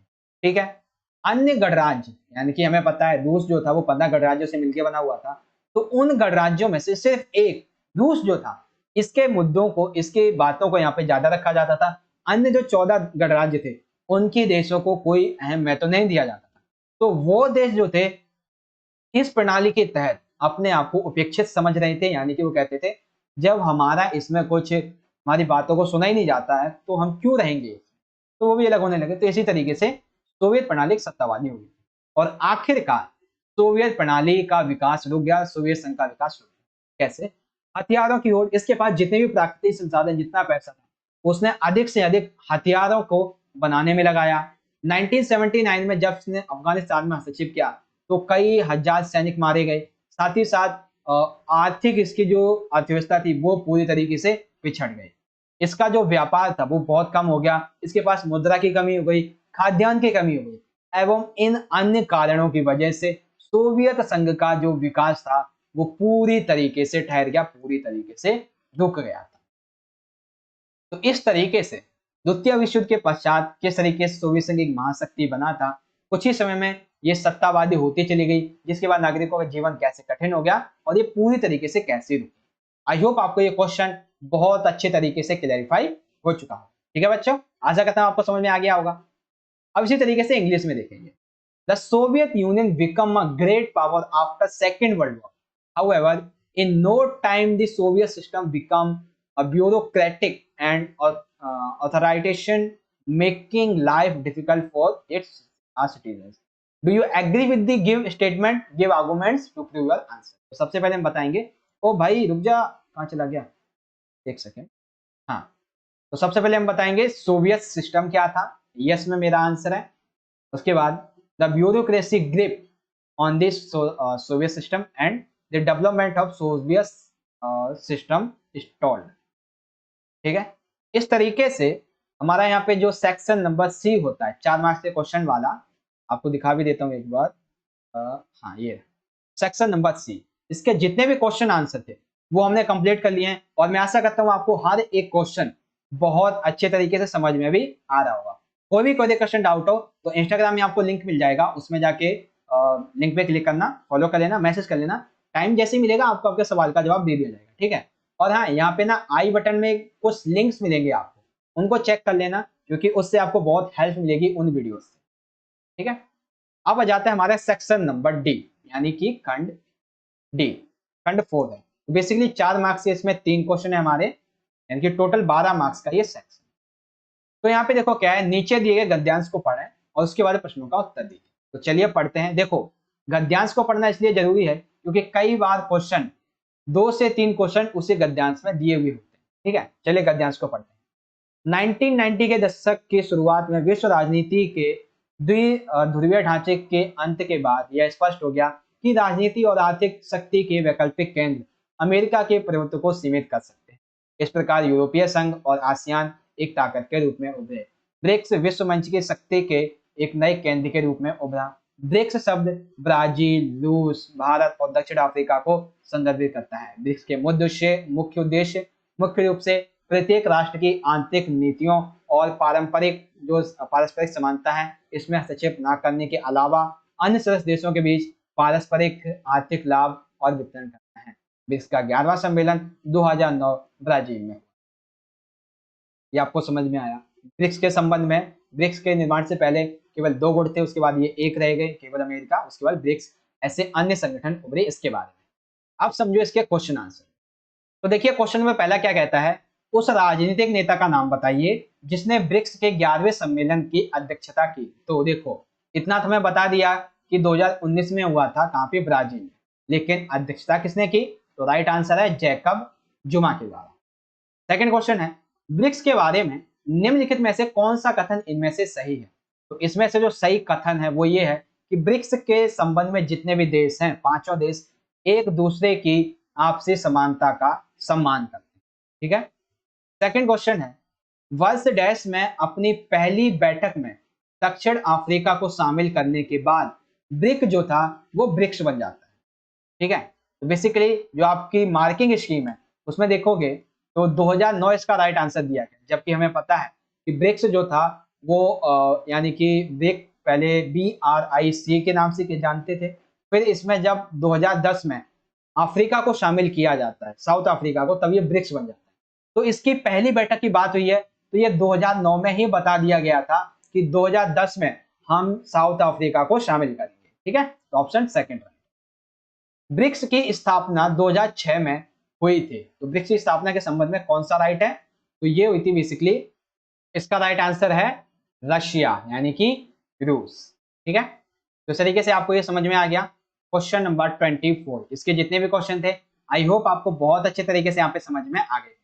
अब इसी चीज को आप यहाँ पे इंग्लिश में देख सकते हैं। Read the passage given below and answer the questions following. तो name the political leader who chaired the 11th conference of BRICS, that is Jacob Zuma. Second, which among the following statement BRICS is correct? That is, BRICS countries respect mutual equality. And then BRICS turned into BRICS after the inclusion of South Africa in its first meeting in the year, that is 2009, and the South Africa is completely within BRICS, that is 2010. BRICS was founded in 2006 in Russia. Okay. तो यहाँ पे अब आ जाता है map based question. तो देखो, भारत का हमें मानचित्र दिया गया है। अब उसमें ABCD 4 चीजों को यहाँ पे चिन्हित किया गया है। ठीक है। तो देख सकते हैं कहाँ पे है, ये रहा। तो यहाँ पे देखो ABCD, ये 4 चीजें यहाँ पे हमें दी गई हैं। अब इन आधार पे हमें देखना है कि A क्या है, B क्या है इस संबंध। तो पहला हमें ये देखना है, जिस राज्य में भाजपा के नेतृत्व के गठबंधन ने वर्ष 1957 में सरकार बनाई। तो 1957 में भाजपा के नेतृत्व में कहां पे सरकार बनाई थी? केरल में। तो ऑप्शन नंबर सी हम लिखेंगे। तो अब इसको भरना कैसे? तो आपको क्या करना होगा कि आपकी जो आंसर शीट है उसमें इस तरीके से एक टेबल बनानी है। ठीक है। वीडियो की गई जानकारी की क्रम संख्या, अक्षर और राज्य का नाम। तो जानकारी की क्रम संख्या क्या है वो ये क्वेश्चन बताएगा।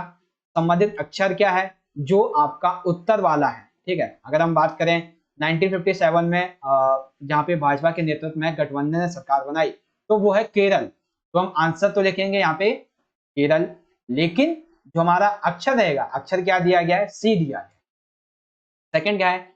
नेता श्याम प्रसाद मुखर्जी से संबंधित राज्य है, यानी कि श्यामा प्रसाद जो मुखर्जी हैं इनके संबंध में राज्य कौन सा है? तो उनके संबंध में राज्य है पश्चिम बंगाल। तो हम क्या लिखेंगे यहाँ पे? पश्चिम बंगाल, और ऑप्शन अक्षर में लिखेंगे बी। तीसरा क्या है? पिछड़े वर्ग के लिए आरक्षण लागू करने वाले कर्पूरी ठाकुर से संबंधित कौन सा राज्य है? तो कर्पूरी ठाकुर से संबंधित राज्य है बिहार। तो हम लिखेंगे ऑप्शन नंबर यहाँ पे पहले डी, और यहाँ पे लिखेंगे बिहार। सबसे आखिरी, स्कूली छात्रों के लिए मिड डे मील कार्यक्रम शुरू करने वाले के कामराज्य का संबंध किस राज्य से है? तो उनका राज्य एक ही बचा है, तमिलनाडु से। तो यहाँ पे ए लिखेंगे और यहाँ पे लिखेंगे अक्षर।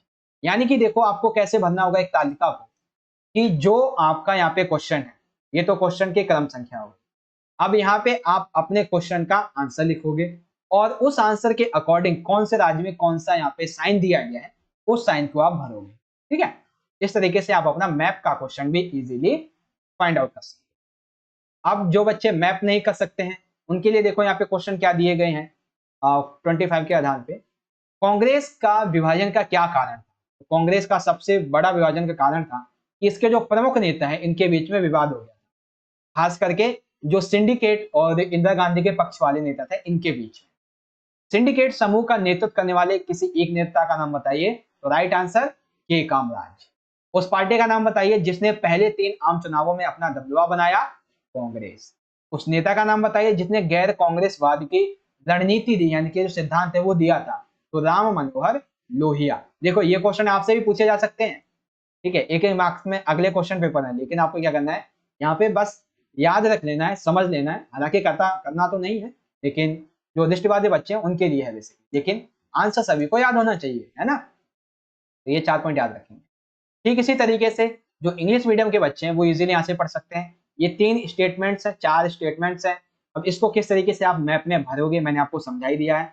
उसके संबंध में अल्फाबेट यहाँ पे लिखोगे, ये तो आपका जो नंबर से वो हो जाएगा, और जो आपका आंसर रहेगा इस नंबर के अकॉर्डिंग आंसर यहाँ पे लिखोगे, और नंबर के अकॉर्डिंग आंसर का जो न्यूमेरिकल नंबर है, अल्फाबेट जो नंबर है वो यहाँ पे आप लिख दो, ठीक है।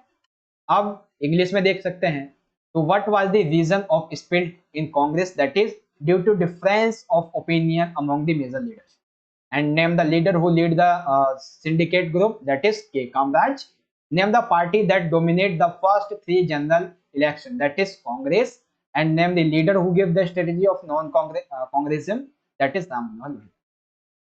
ये हो गया। अब यहाँ पे आ जाता है कार्टून से संबंधित क्वेश्चन। तो ये दिया हुआ है आपका एक कार्टून, ठीक है, इस कार्टून को आप ध्यान से पढ़ोगे तो समझ में आएगा ये बता क्या है। अब इसके संबंध में एमसीक्यू क्वेश्चन है। पहला क्वेश्चन है, 1960 में भारत और चीन के बीच में सीमा विवाद छिड़ गया था, ठीक है।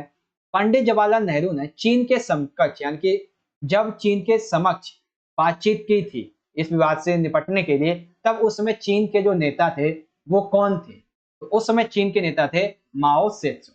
तो option number first right. Second, भारतीय क्षेत्र में उस स्थान का नाम बताइए जहां पे 1962 में चीन ने अपना कब्जा कर लिया था।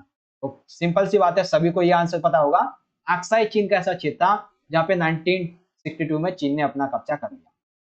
थर्ड है, डैश भारत चीन युद्ध के दौरान भारत के रक्षा मंत्री थे, यानी कि भारत चीन युद्ध जो कि 1961 में ही हुआ है, केवल एक ही हुआ है, तो इस युद्ध के दौरान भारत के रक्षा मंत्री जो थे वो कौन थे, तो इस दौरान भारत के जो रक्षा मंत्री थे, एक सेकंड देख लेते हैं, 26 का कहाँ चला गया, ऑप्शन नंबर थर्ड, हाँ, वीके कृष्णा मेनन, ठीक है, वीके कृष्ण मेनन, ये राइट आंसर है। फिर है यहाँ पे 26 का 4, 29 अप्रैल 1954 को भारत और चीन के बीच में जो एक समझौता हुआ था, उस समझौते का नाम बताइए। तो उस समझौते का नाम था पंचशील समझौता, ठीक है, option number B is the right answer. 29 April 1954 को भारत और चीन के बीच में पंचशील समझौता होता है। तो कार्टून के संबंध में ये पॉइंट जो थे वो आई होप आपको यहाँ पे अच्छे से समझ में आ गए होंगे, ठीक है। ये हो गया हमारा यहाँ पे क्वेश्चन नंबर 26 का कार्टून बेस्ड वाला पार्ट खत्म। अब देखो यहाँ पे जो इंग्लिश मीडियम के बच्चे वो इजीली यहाँ से पढ़ सकते हैं, ये आपका दिया हुआ है कार्टून। अब इसके संबंध में देखो क्वेश्चन कैसे पूछेगा, border disputes between India and China return in 1960, Pandit Nehru was having talks with the counterpart in China which proved for that is Mao Zedong. Name the place in Indian territory which occupied by China in the year 1962, that is Aksai Chin. Was the defense minister of India during the Indian-China war, that is B.K. Krishnan Menon. Name the agreement signed between India and China in on April 29, 1904, that is Panchsheel Samjhauta. अब जो दृष्टिवादी बच्चे हैं उनके लिए देखो क्या question है। Question ये है बेसिकली यहाँ पे, जनवरी 1966 में प्रधानमंत्री श्री लाल बहादुर शास्त्री के साथ समझौते पर हस्ताक्षर किए वो कौन से व्यक्ति थे, तो इसका राइट आंसर है वो कौन से व्यक्ति थे, यहाँ पे जनरल अयूब खान, ठीक है। ताशकंद समझौते पर लाल बहादुर शास्त्री के साथ में साइन करने वाले व्यक्ति का नाम था और जनरल अयूब खान। सेकंड है, गुट निरपेक्ष आंदोलन की सर्वप्रथम बैठक जो है वो कहां पे आयोजित की जाती है, तो सिंपल सी बात है बेलग्रेड में आयोजित की जाती है। भारत चीन युद्ध 1962 के संबंध में कौन सा कथन इनमें से सही है, तो सही ये है कि सोवियत संघ इस संघर्ष के दौरान तटस्थ रहा, यानी कि सोवियत संघ ने ना तो चीन ना ही भारत किसी के संबंध में यहाँ पे कुछ भी नहीं कहा था, ठीक है। हालांकि अप्रत्यक्ष रूप से वो भारत को सहायता कर रहा था, लेकिन प्रत्यक्ष रूप से ऐसा नहीं। भारत ने किस आधार पर दलाई लामा और हजारों तिब्बती शरणार्थियों को राजनीतिक शरण दी है। इस संबंध में सही कथन को चुनिए। बेसिकली भारत हमेशा से एक बहुत ही विविधताओं वाला देश है जो कहता है कि जिसको शरण लेनी है भारत में ले सकता है। तो इस संबंध में भारत ने अपने मानवीय आधार पर इस प्रेरणा को यहाँ पे जगाया। ठीक है, तो आई होप आपको ये चीज यहाँ पे समझ में आ गई होगी। तो ये चीज, एक सेकेंड, हाँ, तो पहले का answer general Ayub Khan, second Belgrade, fourth का सोवियत संघर्ष के दौरान तटस्थ रहा, और भारत ने मानवीय आधार पर शरण। अब जो इंग्लिश मीडियम के बच्चे हैं या दृष्टिबाधित बच्चे, वो सिंपली इसे यहाँ से पढ़ सकते हैं। इसका राइट आंसर ए है, इसका राइट आंसर भी ए है। ठीक है, इसका राइट आंसर बी है, that is right answer B. तो यहाँ पे हमारे section A B C D 4 section खत्म हुए। अब बारी आती है एक सबसे बड़े सेक्शन की, जो कि बहुत अहम है आप सभी के। चलिए देखते हैं क्या। सेक्शन नंबर ए, 6 मार्क्स के 4 क्वेश्चन और सभी में आपको चॉइस मिलेगी। ठीक है, देखो क्वेश्चन नंबर 27 कहता है वैश्वीकरण के सांस्कृतिक और राजनीतिक परिणामों का विश्लेषण कीजिए। देखो, जब आपसे परिणाम पूछे जाएं तो हमेशा याद रखना आप नकारात्मक और सकारात्मक दोनों ही बताओगे। तो यहाँ पे हमें वैश्वीकरण के सांस्कृतिक, आर्थिक और सांस्कृतिक जो सकारात्मक नकारात्मक और राजनीतिक सकारात्मक नकारात्मक परिणाम है वो समझना, अथवा वैश्वीकरण के विरोध में कोई 3 तर्क देकर इसे स्पष्ट करना है। कौन से 3 तर्क दोगे कि वैश्वीकरण का विरोध किया जा रहा है इस संबंध। तो सबसे पहले क्वेश्चन का आंसर देते हैं। बेसिकली देखो, वैश्वीकरण का अर्थ होता है विभिन्न देशों के बीच में विचार, वस्तु, व्यक्ति, संसाधन, पूंजी का प्रभाव करना। वैश्वीकरण एक बहुआयामी अवधारणा है जिसके राजनीतिक, आर्थिक, सामाजिक परिणाम होते हैं। अब समझिए इसके परिणामों के बारे में। तो सबसे पहले वैश्वीकरण के सांस्कृतिक परिणाम। देखो एक चीज और बता देता हूँ, 6 मार्क्स में जितना आंसर मैं आपको बताने वाला हूँ उस आंसर में से अगर आप मात्र 50 से 60% भी एग्जाम में लिख दोगे तो एग्जामिनर आपको पूरे मार्क्स देगा। मैं देखो जैसे कि ये है वैश्वीकरण के सांस्कृतिक परिणाम, इसमें टोटल आपको मैं 8 पॉइंट बताने वाला हूँ, लेकिन 6 मार्क्स में आपको तो 6 लिखने होते हैं। तो इसलिए मैं आपसे कहता हूं कि जो मैं आपको समझा रहा हूं अगर उसमें से आप अच्छे से भी 50% भी अपने आप याद कर लेते हो मेरे समझाए द्वारा तो आप अच्छा स्कोर कर सकते। ठीक है, पहले समझेंगे वैश्वीकरण के सांस्कृतिक परिणाम सकारात्मक।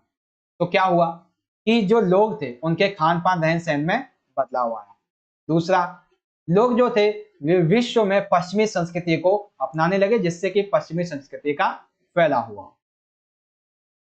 विभिन्न देशों की एक देश से दूसरे देश में संस्कृतियों के फैलाव की वजह से एक मिली जुली संस्कृति का विकास होने लगा, यानी कि एक देश की संस्कृति दूसरे देश तक जाने लगी और वो परिचित होने लगी, लोगों के द्वारा अपनाई जाने लगी। अगर हमें किसी भी देश का सांस्कृतिक विकास देखना है तो हमें एक चीज को सुनिश्चित करना चाहिए, वो क्या कि सांस्कृतिक विकास के बारे में जानकारी के लिए वहां पर जो महिलाएं हैं उनकी स्थिति कैसी है। अगर स्थिति अच्छी होगी तो हम ये कह सकेंगे कि हाँ यहाँ पे सांस्कृतिक विकास अच्छा होगा, अगर स्थिति अच्छी नहीं है तो सांस्कृतिक विकास अच्छा नहीं। तो ये इसके सकारात्मक परिणाम है, खान पान और रहन सहन में बदलाव, पश्चिमी संस्कृति का विकास होना, मिली जुली संस्कृति का विकास हो रहा है, महिलाओं की स्थिति में सुधार आ रहा है। नकारात्मक, अब जो इसके सकारात्मक परिणाम है वही आप नकारात्मक में डाल दो। सकारात्मक क्या था कि खान पान में बदलाव आया है, तो जी हाँ बिल्कुल खान पान में बदलाव आया है, लेकिन इसकी वजह से लोग अपने स्वदेशी खाने के जो स्वाद है उसको भूलते जा रहे हैं, उसके महत्व को भूलते जा रहे हैं। दूसरा क्या था कि पश्चिमी संस्कृति, यानी कि लोग जो है वो पश्चिमी संस्कृति को इतनी तेजी से अपना रहे हैं कि उनकी जो मूल संस्कृति है, परंपराएं जो चली आ रही हैं, उन परंपराओं को भूलते जा रहे हैं, उन परंपराओं को नष्ट करते जा रहे हैं।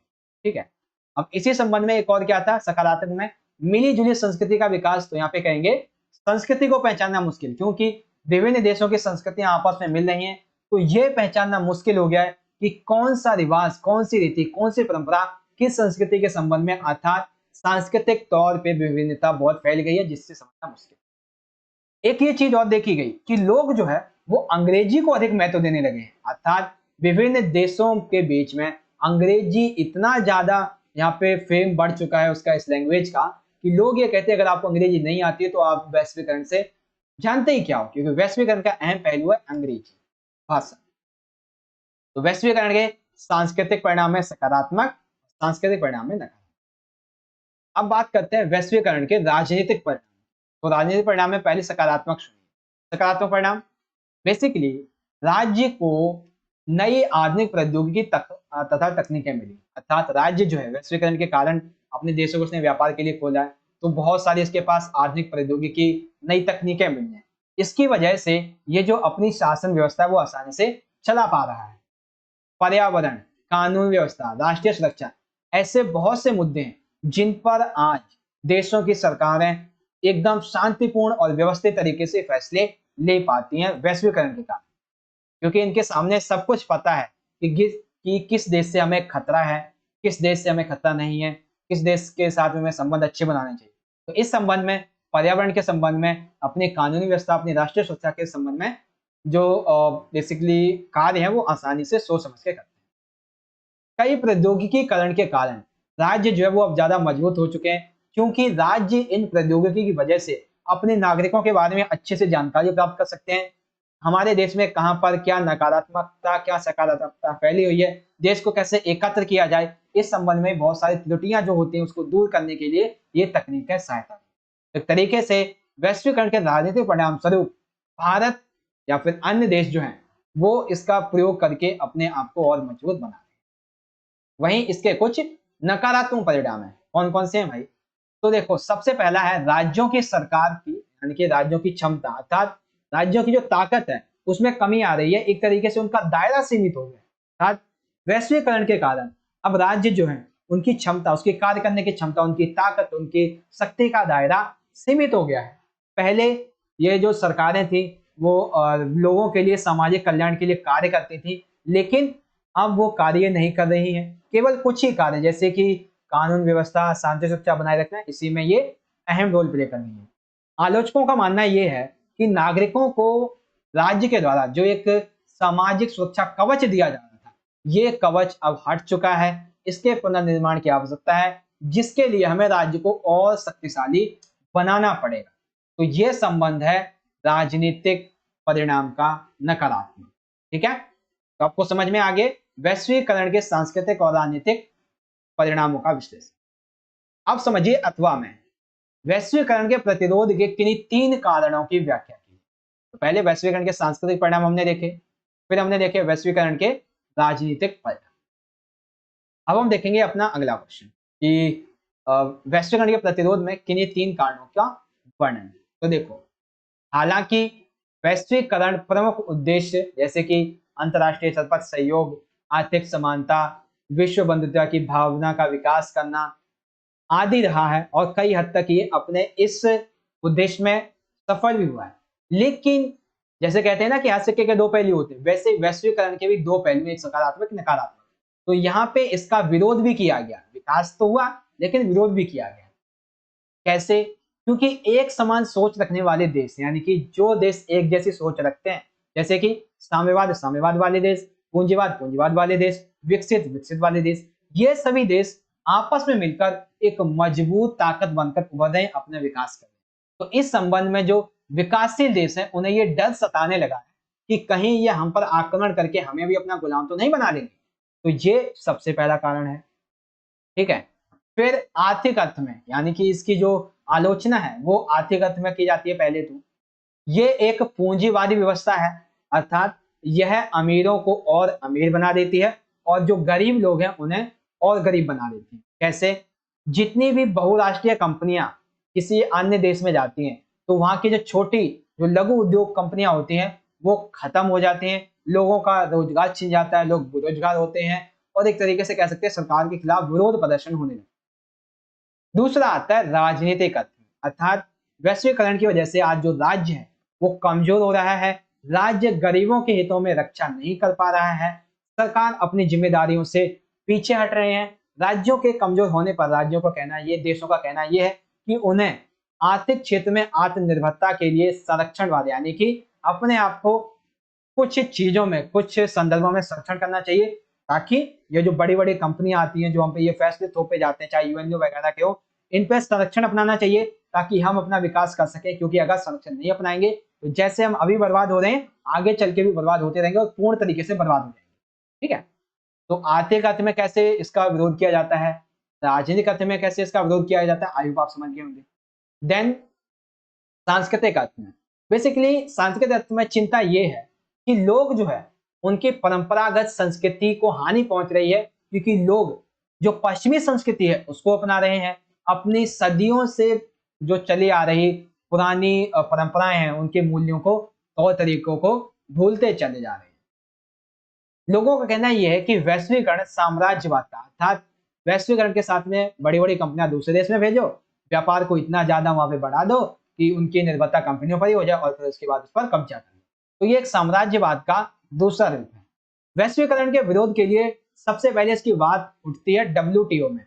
जब डब्ल्यूटीओ के 1919 में सिएटल में विश्व व्यापार की बैठक होती है, तब इस बात पर ध्यान दिया जाता है कि विश्व व्यापार में वैश्वीकरण के संबंध में जो धांधलेबाजी हो रही है, इसकी यहाँ पे आलोचना की गई। ठीक है, फिर यहाँ पे WSF वर्ल्ड सोशल फॉरम यानी कि विश्व सामाजिक मंच बनाया जाता है। इस मंच के तहत मानवाधिकार जो कार्यकर्ता हैं, पर्यावरणवादी लोग जो है, मजदूर, युवा, महिला वर्ग, कार्यकर्ता, नवोदारवादी, ये सभी क्या करते हैं, इस मंच पर आकर वैश्वीकरण का विरोध करते हैं। तो वैश्वीकरण का विरोध किस तरीके से हम आर्थिक अर्थ में करते हैं, किस तरीके से राजनीतिक अर्थ में करते हैं, किस तरीके से सांस्कृतिक अर्थ में करते हैं। उसके बाद WTO में विरोध पर ध्यान दिया गया और WSF का यहाँ पे वर्णन। तो आई होप आपको यहाँ पे समझ में आ गया होगा वैश्वीकरण के सांस्कृतिक और राजनीतिक परिणाम और वैश्वीकरण के प्रतिरोध के किन्हीं 3 कारणों का वर्णन। ठीक है, आई होप क्वेश्चन नंबर 27 के दोनों ही पार्ट्स आपको कंप्लीटली समझ में आ गए। ठीक इसी तरीके से आइए इंग्लिश में समझते हैं। Give an analysis of the cultural and political consequence of globalisation. Other hand, you can also write this answer question. Analyze any 3 reasons for resistance to globalization. तो सबसे पहले ग्लोबलाइजेशन का मीनिंग, उसके बाद there is a change, एक second, हाँ, cultural consequence of globalisation positive, and उसके बाद जो कल्चरल कॉन्सिक्वेंसेस हैं ग्लोबलाइजेशन के नेगेटिव, एंड देन जो पॉलिटिकल है उसके बारे में positive, and then political negative. Second question के बारे में इस तरीके से आप लिखेंगे किस तरीके से वैश्वीकरण का विरोध किया जा रहा है। तो इसमें आप पहले इकोनॉमिक सेंस में कैसे करते हैं, पॉलिटिकल सेंस में कैसे इसका विरोध करते हैं, कल्चरल सेंस में कैसे विरोध करते हैं, opposition to WTO and WSF। इस तरीके से आप इसको यहाँ पे कंफर्म करेंगे आंसर। तो ये हो गया हमारा यहाँ पे question number 27 complete. I hope आपको बहुत अच्छे तरीके से सारी चीजें यहाँ पे समझ में आ गई है। अब बात करते हैं क्वेश्चन नंबर 28 की। इस बदलती दुनिया में एक मजबूत पुनर्जीवित संयुक्त राष्ट्र वांछनीय है, अर्थात ये जो दुनिया बदल रही है इसमें संयुक्त राष्ट्र जो है अब वांछनीय लग रहे हैं कि अब इसकी कोई महत्वता नहीं लग रही है। संयुक्त राष्ट्र संघ को और अधिक शक्तिशाली बनाने के लिए इसमें किन सुधारों को करना चाहिए उस पर प्रकाश डालना है। अर्थात हमें सिंपल से बताना है कि जो संयुक्त राष्ट्र संघ है इसमें और अधिक से इसे शक्तिशाली बनाने के लिए कौन से सुधारों की आवश्यकता है। अथवा में आप क्वेश्चन ये कर सकते हो कि संयुक्त राष्ट्र की जो सुरक्षा परिषद है इसकी संरचना कैसी है, आपके विचार से इसके जो स्थायी और अस्थायी अध्यक्ष हैं इनके बीच में जो विशेष अधिकारों का जो गैप है उनकी क्या विशेषता है। सबसे पहले इस वाले क्वेश्चन की बात करें तो देखो, लीग ऑफ नेशंस के उत्तराधिकारी के रूप में जब फर्स्ट वर्ल्ड वॉर खत्म होता है तो 1929 में लीग ऑफ नेशंस बनाया जाता है, लेकिन अपनी कमियों के कारण ये सेकेंड वर्ल्ड वॉर नहीं रुक पाया। तो लीग ऑफ नेशंस को खत्म करके 24 अक्टूबर 1945 को संयुक्त राष्ट्र संघ को लीग ऑफ नेशंस का उत्तराधिकारी बनाया गया। एक सशक्त राष्ट्र संघ के रूप में इसमें मूलभूत सुधार करने की आवश्यकता है। पहला यहाँ पे बात आती है संगठनात्मक ढांचा और प्रक्रियाओं में सुधार, अर्थात यूएनओ में जब इसका निर्माण हुआ था तो लगभग 51 देशों ने यूएनओ के चार्टर पर हस्ताक्षर करके इसका निर्माण किया था 24 अक्टूबर 1950 को। लेकिन वर्तमान में आज जब इसके 193 या फिर हम कह सकते हैं 193 जो सदस्य हैं वो हो चुके हैं, यानी कि सदस्य इसके बढ़ चुके हैं 4 गुना पूरे यूएनओ के, लेकिन अभी भी सुरक्षा परिषद के सदस्यों में कोई परिवर्तन नहीं है। पहला पॉइंट।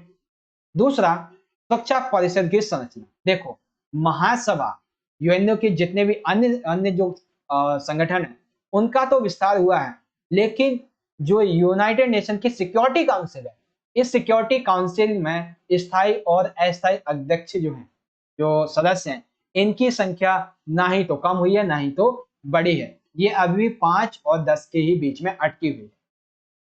एक तरफ स्थायी जो सदस्य हैं उन्हें निषेध अधिकार दिया गया है, वहीं महासभा में सिर्फ जो देश हैं उन्हें एक सामान्य मत दिया गया, अर्थात निषेध अधिकार को समाप्त करना होगा। ये अहम पहलू है इसका सुधार के संबंध में। बजटीय प्रक्रियाओं और उनके प्रशासन में सुधार का प्रस्ताव, अर्थात ऐसा देखा गया है कि यूएनओ में जिस देश का अधिक अंशदान होता है, जो देश अधिक पैसा यूएनओ में लगाता है अर्थात उसमें अधिक योगदान देता है, यूएनओ मुख्यतः उसी के फैसले ज्यादातर मानने को बाध्य होता है। इसमें कई देश जैसे कि अमेरिका, रूस, चीन, फ्रांस, ब्रिटेन ये सभी सम्मिलित हैं। तो इसीलिए ये जो बजटीय प्रक्रियाएं हैं, बजट की जो प्रक्रिया है, इसमें सुधार करने की जरूरत है ताकि जो बजट दिया जाए उसका पूर्ण रूप से कैसे उपयोग किया जा रहा है इसका लेखा जोखा मिले देशों को, या फिर ऑनलाइन उपलब्ध हो। साथ ही साथ जो देश हैं उनके लिए एक पर्टिकुलर सीमा निर्धारित की जाए कि इतना तय कर सकते। कुछ देश ये चाहते हैं कि यूएनओ जो है वो शक्ति संगठन एवं सुरक्षा मिशनों में बड़ी भूमिका निभाता है, जिनसे कि देशों में अभी भी किसी भी तरह की यदि अशांति, साम्राज्यवाद या विवाद है तो उसे निपटारा किया। अर्थात जो कुछ लोग हैं उनका मानना ये है कि संयुक्त राष्ट्र संघ जो है, जिसने अपने अतीत में साम्राज्यवाद, शांति स्थापना, विवाद, साम्राज्यवाद, अशांति, इन सभी को खत्म करने के लिए, अशांति, साम्राज्यवाद, विवाद और जो युद्ध वगैरह होते हैं इनको रोकने के लिए बहुत अहम नियम, कड़े कदम उठाए। तो ऐसे में इसका अस्तित्व में होना बहुत जरूरी है वर्तमान समय में। कुछ लोग ये चाहते हैं कि जो यूएनओ है वो केवल मानवीय भूमिका निभाए, अर्थात कुछ लोगों का मानना ये है कि विभिन्न देशों में मानव किस तरीके से अपना विकास कर सके, इस संबंध में यूएनओ एक मानवीय भूमिका अपनी निभाए। मुद्दों की समीक्षा, अर्थात वैश्विक स्तर पर यूएनओ के अधिकार क्षेत्र में, हालांकि यूएनओ के अधिकार क्षेत्र में कौन से अधिकार हैं, कौन से मुद्दे हैं, कौन से नियम, कायदे, कानून हैं, इसका अभी तक कोई भी एक विस्तृत लिखित लेखा जोखा नहीं है। तो ये कहा गया है कि इसमें सुधार करना है, तो हमें इसके मुद्दों की समीक्षा करनी चाहिए ताकि यूएनओ आसानी से अपना कार्य कर सके। वैश्विक स्तर पर शांति एवं सुरक्षा बनाए रखने के लिए, परमाणु युद्धों को टालने के लिए, देशों में सामाजिक एवं आर्थिक स्थिति के विकास के लिए, इन सभी उद्देश्यों के परिपूर्ण होने के लिए यूएनओ में कुछ सुधार किए जाने चाहिए और इसका वर्तमान में रहना भी जरूरी है। तो हमारा 28 का पहला पार्ट, पहला क्वेश्चन कंप्लीट। अब इसी में अथवा देखिए, संयुक्त राष्ट्र सुरक्षा परिषद की सुरक्षा जो विश्लेषण है और स्थायी और अस्थायी सदस्यों के बीच में विशेष अधिकार। तो देखो बेसिकली ये तो यही वही पॉइंट लिख देंगे हम, सिंपल सा एक भूमिका के बारे में। देखो सुरक्षा परिषद की संरचना कैसी होती है, तो बेसिकली सुरक्षा परिषद में कुल 15 सदस्य होते हैं, जिसमें से 5 स्थायी होते हैं और 10 अस्थायी होते हैं। कार्य क्या होता है?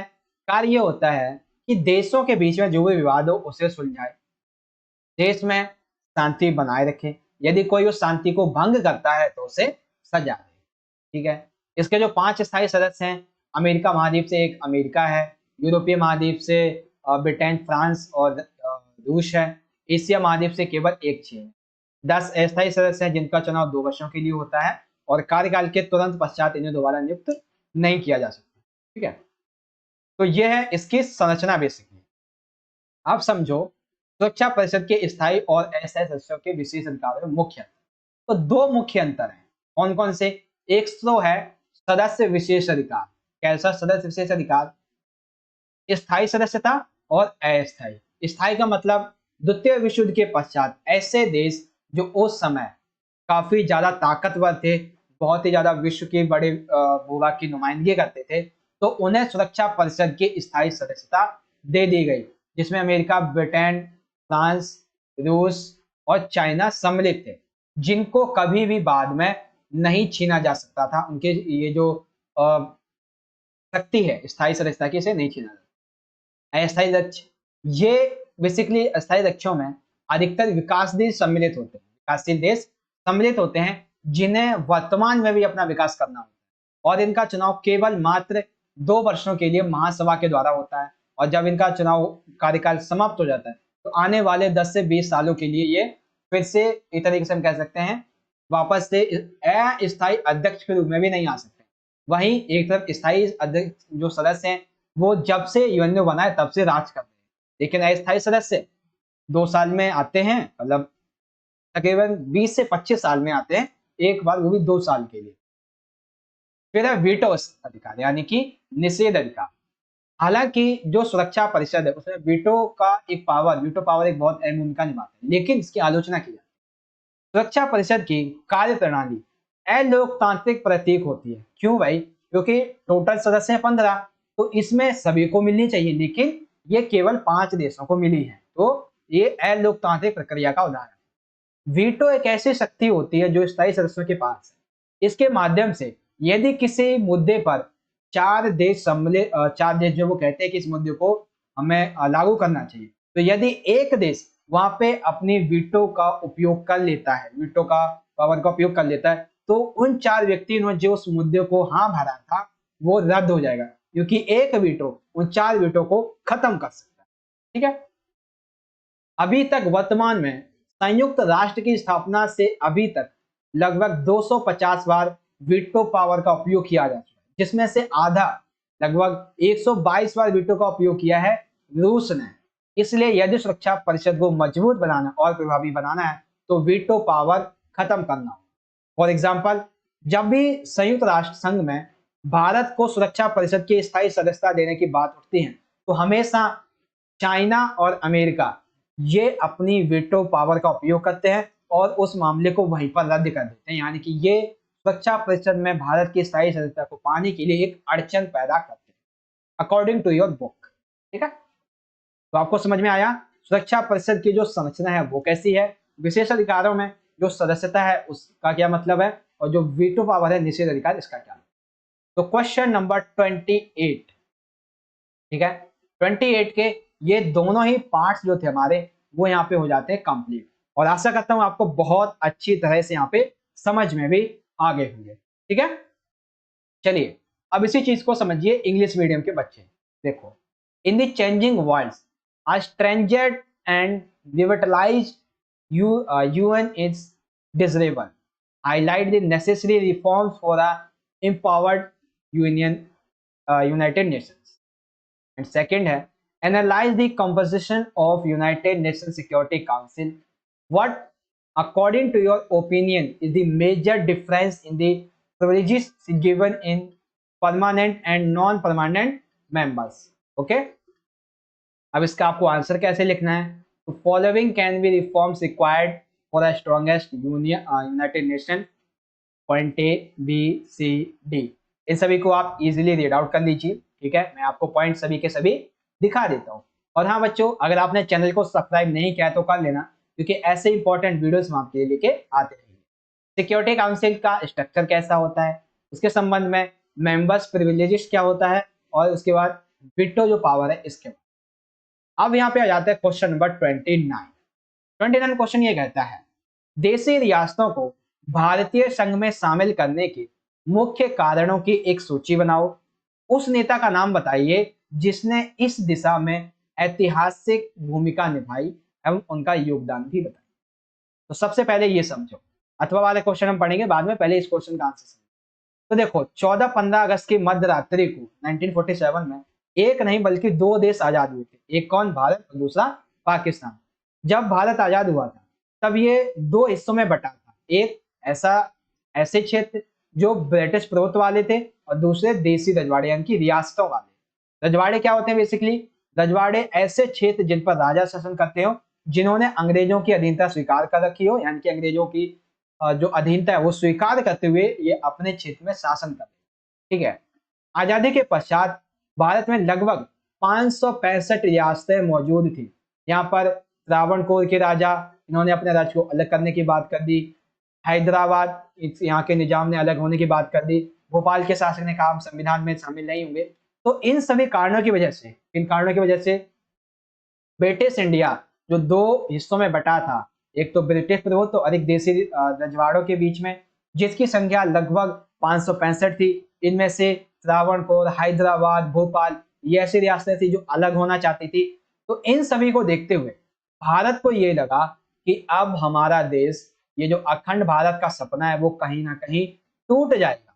तो इसी संबंध में भारतीय रियासतों को भारत में अपने आप में मिलाने के लिए 3 बातें यहाँ पे सरकार ने अपनाई। कौन कौन सी? सबसे पहली तो ये कि अधिकांश रियासतें जो थी, उनके लोग जो थे वो स्पष्ट रूप से भारतीय संघ का हिस्सा बनना चाहते थे। इनके 565 में कुछ रियासतें भारत में अपने आप मिलना चाहती थी, बिना किसी अधिकार के, बिना किसी विवाद के। दूसरा पार्ट क्या है? सरकार कुछ क्षेत्रों को, कुछ क्षेत्र ऐसे थे जो कि कहते थे कि हमें, हमारी जो कुछ मांगे हैं, आप उन मांगों को मानो तो हम आपकी इस भारतीय संघ में शामिल हो जाएंगे। तो भारत ने रियासतों के कुछ रवैयों को अपनाने के लिए, उनको थोड़ी स्वतंत्रता देने के लिए लचीला रुख अपनाया। फॉर एग्जाम्पल, जम्मू कश्मीर अनुच्छेद 370 दिया हुआ था विशेष राज्य का दर्जा, लेकिन वर्तमान में विशेष राज्य का दर्जा भी खत्म कर दिया, उसको राज्य भी नहीं रहने दिया, केंद्र शासित प्रदेश बना दिया। ठीक है। तीसरा, सरकार राष्ट्र की क्षेत्रीय सीमाओं के एकीकरण और सुदृढ़ीकरण को बनाए रखने के लिए दृढ़ थी। अर्थात सरकार जो थी उसने कहा कि हम आपकी जो रियासत है इसके सीमाओं की रक्षा करेंगे और आपस में जितनी भी रियासतें उनमें एकीकरण बनाने में आपकी मदद करेंगे। तो ये 3 नीतियां थी जिनकी वजह से रियासतें थी जो थी वो भारत में मिलती चली। अब कुछ रियासतें भारत में मिलना नहीं भी चाहती थी, जैसे कि हैदराबाद, मणिपुर, भोपाल, ये इस तरीके से। तो ऐसी रियासतों को भारत में मिलाने के लिए एक ऐतिहासिक नेता जिनका नाम था उस समय के स्वतंत्र भारत के जो तत्कालीन उप प्रधानमंत्री थे, गृह मंत्री भी जिन्हें कह सकते हो, सरदार वल्लभ भाई पटेल, इनकी अहम भूमिका रही थी। बेसिकली ये क्या करते थे? विभिन्न रियासतों के पास जाके पहुंचते थे, उनसे बातचीत करते थे शांतिपूर्ण तरीके से या फिर कूटनीतिक तरीके से, उनसे बातचीत करके उन्हें भारत में मिलाने पर राजी कर लेते थे। और जो भारत में नहीं मिलना चाहते थे उनको कुछ स्वतंत्रता दे देते थे। अगर स्वतंत्रता के बावजूद भी नहीं मान रहे तो जबरदस्ती कुछ कूटनीति अपना के उन्हें भारत में शामिल कर लिया। ठीक है। भारत में शामिल होने के लिए रियासत या रजवाड़ों को एक सहमति पत्र पे हस्ताक्षर करना पड़ता था, जिसे हम इंस्ट्रूमेंट ऑफ एक्सेशन कहते हैं। रजवाड़ों का भारतीय संघ में विलय होने पर होने वाला सहमति पत्र। बेसिकली जब भारत आजाद होता है तो रजवाड़ों की क्या समस्या आती है विलय के संबंध में, और कौन सी 3 बातें इसे प्रभावित करती हैं, और नेता तथा ऐतिहासिक इसकी भूमिका क्या है। आई होप यह पॉइंट आपको बहुत अच्छे तरीके से यहाँ पे क्लियर हो चुका है। अथवा में देखिए, भारत की स्वतंत्रता के बाद राज्य पुनर्गठन आयोग की स्थापना के 3 कारणों की विवेचना की, यानी कि सिंपल समय बताना है, भारत जब आजाद हुआ उसके पश्चात राज्य पुनर्गठन आयोग के बीच तक में इसके संबंध में क्या यहाँ पे कहानी हुई है उसके उस। तो बेसिकली देखो, भारत की स्वतंत्रता के बाद राज्य पुनर्गठन आयोग की स्थापना एक बहुत बड़ी प्रक्रिया रही। 1920 का कांग्रेस नागपुर अधिवेशन, इस अधिवेशन में इस बात को मान लिया गया कि आजादी के बाद जो राज्य है इनका पुनर्गठन भाषा के आधार पर किया जाएगा। आजादी और देश के बंटवारे के बाद जब आजाद हुआ, ठीक है, और बंटवारा हुआ, तो बड़े बड़े नेता जिनमें पंडित जवाहरलाल नेहरू भी सम्मिलित थे, इन्होंने देखा कि अगर हमने भारत का जो विभाजन है, भारत के जो राज्यों का पुनर्गठन है वो भाषा के आधार पर किया तो देश कम से कम नहीं तो हजारों टुकड़ों में टूट जाएगा। तो ऐसे में सरकार इस मसले को रोकने का प्रयास कर रही थी कि हमें अब क्या करना चाहिए इसके बारे में, कि अच्छा हमें जो है इसे रोक देना चाहिए, कोई नया तरीका अपनाना चाहिए। ये बहस ही चल रही थी कि तभी तक मद्रास में कुछ स्थानीय नेताओं ने क्या किया, विरोध प्रदर्शन इसके खिलाफ शुरू कर दिया। कैसा विरोध प्रदर्शन? आंध्र प्रदेश नए राज्य की मांग। तो मद्रास में तेलुगु बोलने वाले लोगों ने आंध्र प्रदेश, देखो जैसे आज मद्रास कैसे, उसमें तमिलनाडु, चेन्नई, ये सभी पहले सम्मिलित थे। तमिलनाडु, आंध्र प्रदेश और चेन्नई ये सभी सम्मिलित थे। तो मद्रास में तेलुगु बोलने वाले लोगों ने आंध्र प्रदेश, मद्रास से अलग एक देश, अलग एक राज्य, आंध्र प्रदेश की मांग करते हुए आंदोलन शुरू कर दिया। जब तक सरकार इस फैसले को करती कि हम इसकी मांग को माने या ना मांगे, क्या हमें यहाँ पे तरीका अपनाना चाहिए, तब तक यहाँ पे एक व्यक्ति थे जिनका नाम था, जिसे हम कांग्रेस गांधीवादी नेता कहते हैं, श्री पोट्टी रामुलु। इन्होंने एक अनिश्चित कल्याणी की, जब तक आप हमारी मांग को नहीं मानोगे तब तक भूख हड़ताल की इन्होंने ठान ली। और फाइनली 56 दिनों की भूख हड़ताल के पश्चात इनकी मृत्यु हो जाती है। और मृत्यु के पश्चात मद्रास के लोगों का गुस्सा बहुत ज्यादा भड़कता है और आंदोलन बहुत ज्यादा हावी हो जाता है। लोगों का क्रोध बढ़ता है, लोग सड़कों पे आ जाते हैं, आगजनी करते हैं, सांप्रदायिक हिंसाएं करने लगते हैं। और यहाँ तक कि मद्रास के जो विधायक होते हैं उन्होंने भी इस्तीफा दे दिया। तो इस बड़े तौर पर इस विरोध प्रदर्शन के पश्चात जवाहरलाल नेहरू जी ने, क्योंकि ये उस समय के प्रधानमंत्री थे, तो 1952 में इन्होंने आंध्र प्रदेश राज्य की मांग को माना और एक नया राज्य आंध्र प्रदेश बना दिया। इस मांग को देखते हुए अन्य भाषाओं के आधार पर राज्य बनाने की मांग जो थी वो और तेजी से फैलने लगी। तो इस संबंध में यह तय किया गया कि राज्यों का पुनर्गठन हालांकि हम भाषा के आधार पर करेंगे, लेकिन किस तरीके से करेंगे, इस तरीके का पता लगाने के लिए, राज्यों के पुनर्गठन का तरीके का पता लगाने के लिए 1953 में राष्ट्रीय पुनर्गठन आयोग का गठन होता है, राष्ट्रीय पुनर्गठन आयोग बनता है।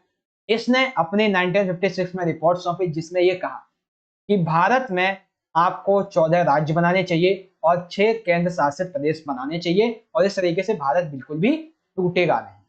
ठीक है, तो ये कहानी थी कि भारत का जो स्वतंत्र भारत में राज्य पुनर्गठन आयोग है ये किस तरीके से बनता। ठीक है, तो सबसे पहले हमने देखा कि देशी रियासतें जो थी उनको भारत में विलय करने के कारणों की सूची हमने बनाई, ये कारण रहे हैं। इसके संबंध में 3 प्रभावित करने वाली जो बातें हैं वो हमारी ये रही हैं, और एक ऐतिहासिक नेता जिन्होंने अहम भूमिका अपनी यहाँ पे निभाई है वो कौन है, तो सरदार वल्लभ भाई पटेल और उनकी भूमिका।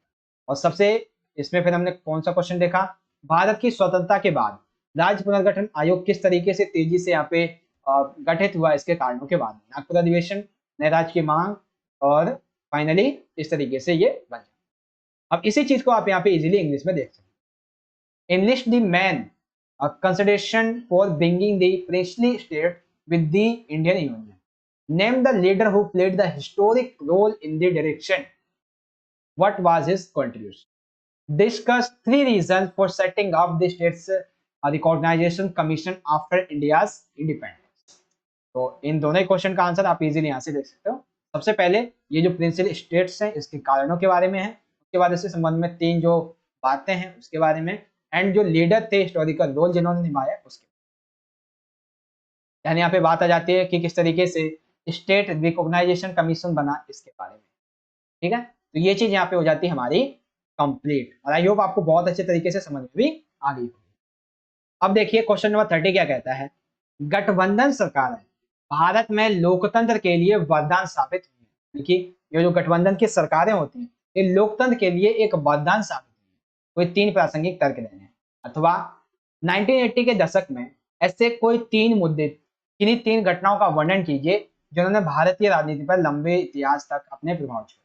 तो पहले हम समझेंगे गठबंधन सरकारें लोकतंत्र के लिए वरदान साबित हुई। इसके बाद पहला पॉइंट लिखेंगे 1967 के चुनाव।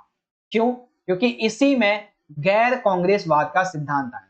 तो बेसिकली 1967 के चुनाव के जो परिणाम थे, या फिर ये कहें कि चुनावों के दौरान जितने भी विपक्षी दल थे कांग्रेस के, उन्हें ये लगा कि इंदिरा गांधी की जो कांग्रेस है वो क्यों हमसे जीत जाती है। इसका सबसे बड़ा कारण ये था कि हमारे जो वोट है, दूसरी पार्टियों के वोट, वो छोटे छोटे कई पार्टियों में बट जाते हैं और कांग्रेस उस बड़े वोट का अहम पार्ट ले जाती है, तो वो जीत जाती है। तो इसीलिए गैर कांग्रेसवाद का यहाँ पे सिद्धांत दिया गया। आपको पता होगा किसने दिया था, राम मनोहर लोहिया के द्वारा। ठीक है, अब जितने भी जो विपक्षी दल थे कांग्रेस के, जैसे पंजाब, हरियाणा, यूपी, मध्य प्रदेश, बिहार, अन्य राज्यों के जितने भी कांग्रेसी विपक्षी दल, ये सभी एक साथ मिलकर यहाँ पे इसके खिलाफ चुनाव लड़ते हैं। यानी कि ये कहा जा सकता है कि गठबंधन की सरकार संगठनों में एकजुटता लाने के लिए और राजनीति में कोई अपना दबदबा कायम ना कर सके, इसके लिए एक वरदान साबित हुई। एक सेकंड है कि 1971 के लोकसभा चुनाव और 1972 के जो विधानसभा चुनाव थे, इसमें कांग्रेस, जो सिंडिकेट की कांग्रेस थी, इसने जीत हासिल की। लेकिन श्रीमती इंदिरा गांधी के नेतृत्व में कांग्रेस में उन सभी तनाव और संघर्षों को अवशोषित करने की क्षमता नहीं थी जिनके लिए कांग्रेस प्रणाली जानी थी। अर्थात अब क्या हुआ 1971 और 1972 के चुनावों में कि जो कांग्रेस प्रणाली थी वो धीरे धीरे करके एक तरीके से कमजोर करने पड़ी थी, क्योंकि दो कांग्रेस बन चुकी थी, कांग्रेस ओ, कांग्रेस आर। तो इंदिरा गांधी की जो कांग्रेस थी उसके अंदर अब उतनी ताकत नहीं थी कि वो उसमें जो विवाद उठ रहे हैं उसको अपने अंदर समाहित कर चुके।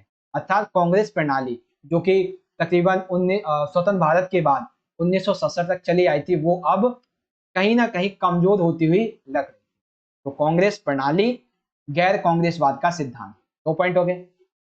1975 में जब आपातकाल की घोषणा हुई तो फिर से एक बार जो विपक्ष था उसने साथ मिला दिया, यानी कि अर्थात वरदान साबित हुई है। इस संबंध में हम क्या कहेंगे कि जब भी देश के ऊपर बहुत बड़ा आर्थिक संकट आए या फिर कोई आपातकाल जैसी स्थिति आए तो हमेशा छोटे छोटे दल आपस में मिलकर उसका सामना करते हैं।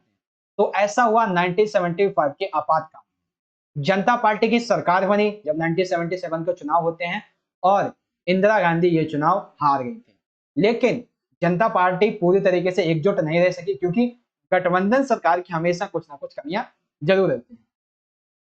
इस दिशा नेतृत्व और एक समान कार्यक्रम का अभाव है। उसके पश्चात यानी कि हमने क्या देख लिया है कि विपक्ष जो था इसे एक साथ ला दिया। आगे कांग्रेस ने 1980 और 1984 में फिर से चुनाव की वापसी की जब राजीव गांधी की मृत्यु हो जाती है। उसके पश्चात ये जो चुनाव होते हैं, जितने भी चुनाव होते हैं, उन चुनावों में बहुत अच्छी बढ़िया जीत हासिल मिलती है। यह एक नेता श्रीमती इंदिरा गांधी की अपील पर निर्भर था। ये देखो, यहां से समझो, 1980 के चुनावों में कांग्रेस सबसे बड़ी पार्टी थी लेकिन वह विपक्ष में बैठी थी। राष्ट्रीय मोर्चा सरकार, जनता दल और कुछ क्षेत्रीय दलों का गठबंधन किया गया था। अर्थात 1980 के चुनावों में कांग्रेस जो थी वो सबसे बड़ी पार्टी थी लेकिन राष्ट्रीय मोर्चा की जो सरकार थी वो विपक्ष में बैठी हुई थी। जनता दल और अन्य कुछ क्षेत्रीय दल जो थे वो गठबंधन बना रहे थे। यानी कि राजनीतिक स्तर पर किसी एक पार्टी की शासन व्यवस्था नहीं चलने देंगे, उसको किस तरीके से खत्म किया जाए, अन्य पार्टियों को कैसे मौका मिले, ये इसके लिए एक वरदान के रूप में शामिल होती है। ठीक है, तो और भी पॉइंट आप चाहो तो यहाँ से इसे इजीली रीड आउट कर सकते हो। ठीक है ना, बाकी जो मुझे बताना था आपको मैंने बता ही दिया। कौन कौन से इसमें देखो, और चाहे 2 पॉइंट लिख सकते हो आप। ठीक है, गैर कांग्रेसवाद का सिद्धांत, कांग्रेस प्रणाली का कम पद जाना, राजीव गांधी की मृत्यु और उसके पश्चात यहाँ पे कुछ 1980 के चुनाव के बारे में। ठीक है, अब सेकंड क्वेश्चन क्या था हमारा इसमें कि 1980 के दशक में जो 3 प्रमुख घटनाएं हुई हैं इनके विश्लेषण करना है जो कि भारतीय राजनीति पर लंबे समय तक हुआ। तो देखो, 1980 के दशक के अंत तक भारतीय राजनीति में कई ऐसे मुद्दे हैं जिन्होंने इससे अधिक प्रभावित किया। बेसिकली 1980 के दशक की अवधि को कांग्रेस का पतन और बहुदलीय व्यवस्था के अभ्युदय की अवधि कहा जा सकता है। ये जो अभी मैंने यहाँ पे लाइन कही ना आपको, 1980 के दशक की अवधि को कांग्रेस के पतन और बहुदलीय व्यवस्था के अभ्युदय की अवधि, ये क्वेश्चन जो अभी हमने पहला क्वेश्चन किया है ना, अभी ये वाला जो क्वेश्चन था हमारा, ये गठबंधन की सरकार है, ये ठीक क्वेश्चन इसी का ही है। ये पॉइंट जो है ठीक इसी क्वेश्चन का है, यानी कि इस पॉइंट को ऐसा ही क्वेश्चन बना के पूछ लिया जा सकता है। तो लैंग्वेज भी बहुत अच्छी है, पॉइंट भी बहुत अच्छे हैं, बहुत अच्छे तरीके से आपको समझाने की कोशिश होगी। तो सबसे पहला देखो कांग्रेस का पतन। तो 1989 के बाद कांग्रेस की स्थिति जो थी वो काफी कमजोर हो गई। जैसा कि अभी हमने यहाँ पे देखा था कि 1980 के चुनाव में क्या हुआ कि जो कांग्रेस थी वो कांग्रेस का प्रभुत्व का अंत होने लगा और गठबंधन की सरकारों की शुरुआत हो गई, क्योंकि इसके बाद एक या दो दलों को कभी भी अधिकांश वोट नहीं मिले, बहुत अन्य जो पार्टियां थी उनको वोट मिलने लगे। यानी कि एक ऐसी पार्टी जो बहुत सालों से शासन कर रही थी वो यहाँ पे खत्म हुई, तो इसलिए निश्चित वरदान साबित हुई थी। इसीलिए कहा जाता है कि कांग्रेस का पतन 1989 के बाद होने लगा। ठीक है, नए आर्थिक सुधार, तो विभिन्न सरकारों ने इस दौर में जितनी भी राजनीतिक नीतियां अपनाई, आर्थिक नीतियां अपनाई हैं, वह बुनियादी तौर पर बदल चुकी थी। अर्थात जो भी सरकारें आई 1980 दशक से पहले, उन्होंने जितनी भी आर्थिक नीतियां अपनाई वो इस दौर में बदल चुकी थी। इस ढांचागत समायोजन कार्यक्रम अथवा नए सुधार के नाम से जाना जाता है। बेसिकली सिंपल सी बात है, 1989 के दशक में कुछ आर्थिक सुधार नियम यहाँ पे लागू किए जाते हैं। इसकी शुरुआत हुई राजीव गांधी के सरकार के समय। आजादी के बाद अभी तक भारतीय अर्थव्यवस्था जिस दिशा में चलती आई थी वह नए आर्थिक सुधारों के कारण मूलगामी अर्थों में बदल गई। नई आर्थिक नीतियों की आलोचना तो हुई लेकिन इस अवधि में जितनी भी सरकारें बनी उन सभी ने इन नीतियों पर अमल किया, अर्थात नई आर्थिक नीतियों के संबंध में भारत ने अपना विकास तेजी से किया, जिसकी कड़ी राजीव गांधी के समय से पहले से यानी कि स्वतंत्र भारत के समय से चली आ रही है, जिसकी बहुत सारे लोगों ने आलोचना भी की है। लेकिन ये स्थिति नए आर्थिक नियम वर्तमान में भी लागू है। ठीक है, तो पहला पॉइंट कांग्रेस का पतन, नए आर्थिक सुधार। तीसरा मंडल मुद्दे का उद्देश्य, यानी कि मंडल मुद्दा भी आप कह सकते हैं। तो 1990 में राष्ट्रीय मोर्चा की सरकार ने मंडल आयोग की सिफारिशों को लागू किया। इसकी सिफारिशों के अंतर्गत यह कहा गया था कि केंद्र सरकार की नौकरियों में एवं अन्य पिछड़े वर्ग को आरक्षण दिया जाएगा। सरकार ने इस फैसले को पूरे देश में जब सरकार ने कहा कि इस फैसले को पूरे देश में लागू किया जाएगा, तो इस फैसले के संबंध में मंडल विरोधी जो आंदोलन थे वो चालू हो गए। मंडल मुद्दे 1989 के बाद की राजनीति में बहुत अहम फर्क के सामने।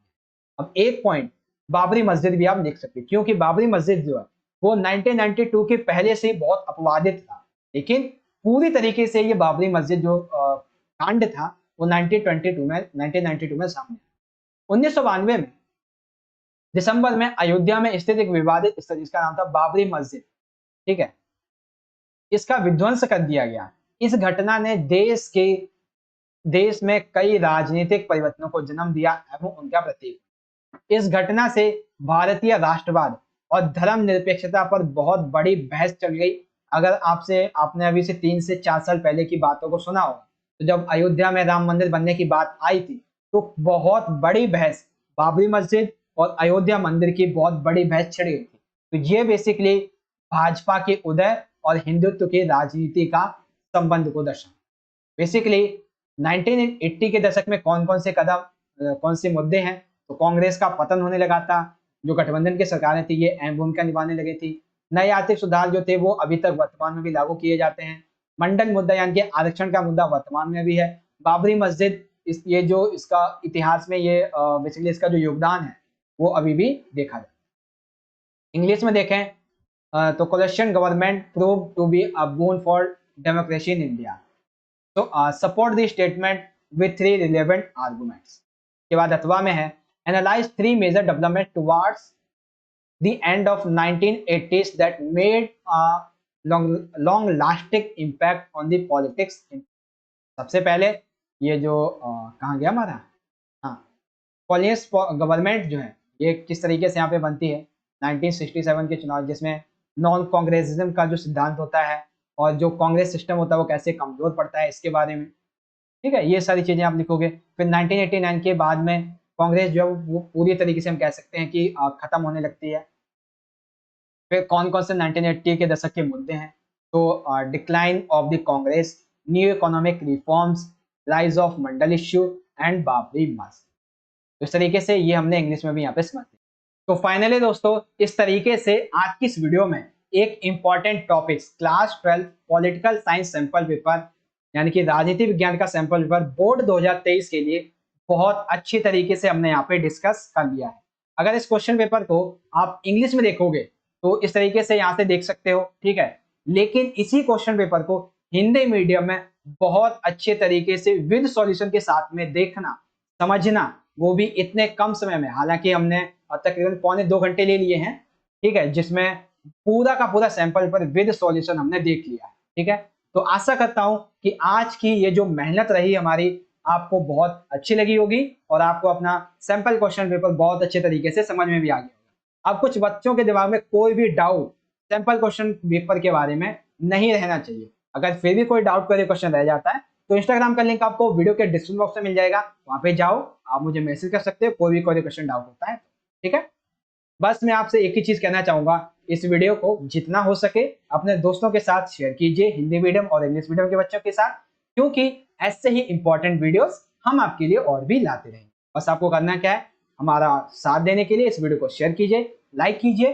अगर आप चैनल पे पहली बार आ गए हो, क्वेश्चन पेपर की वीडियो पहली बार देख रहे हो, हमारे चैनल की वीडियो पहली बार देख रहे हो, तो चैनल को सब्सक्राइब भी कर लेना। ठीक है, तो ऐसे इंपॉर्टेंट वीडियोस मिलते रहेंगे, आपको मिलेंगे अगली वीडियो में। तब तक के लिए आप पढ़ते रहें और अपना ख्याल रखें।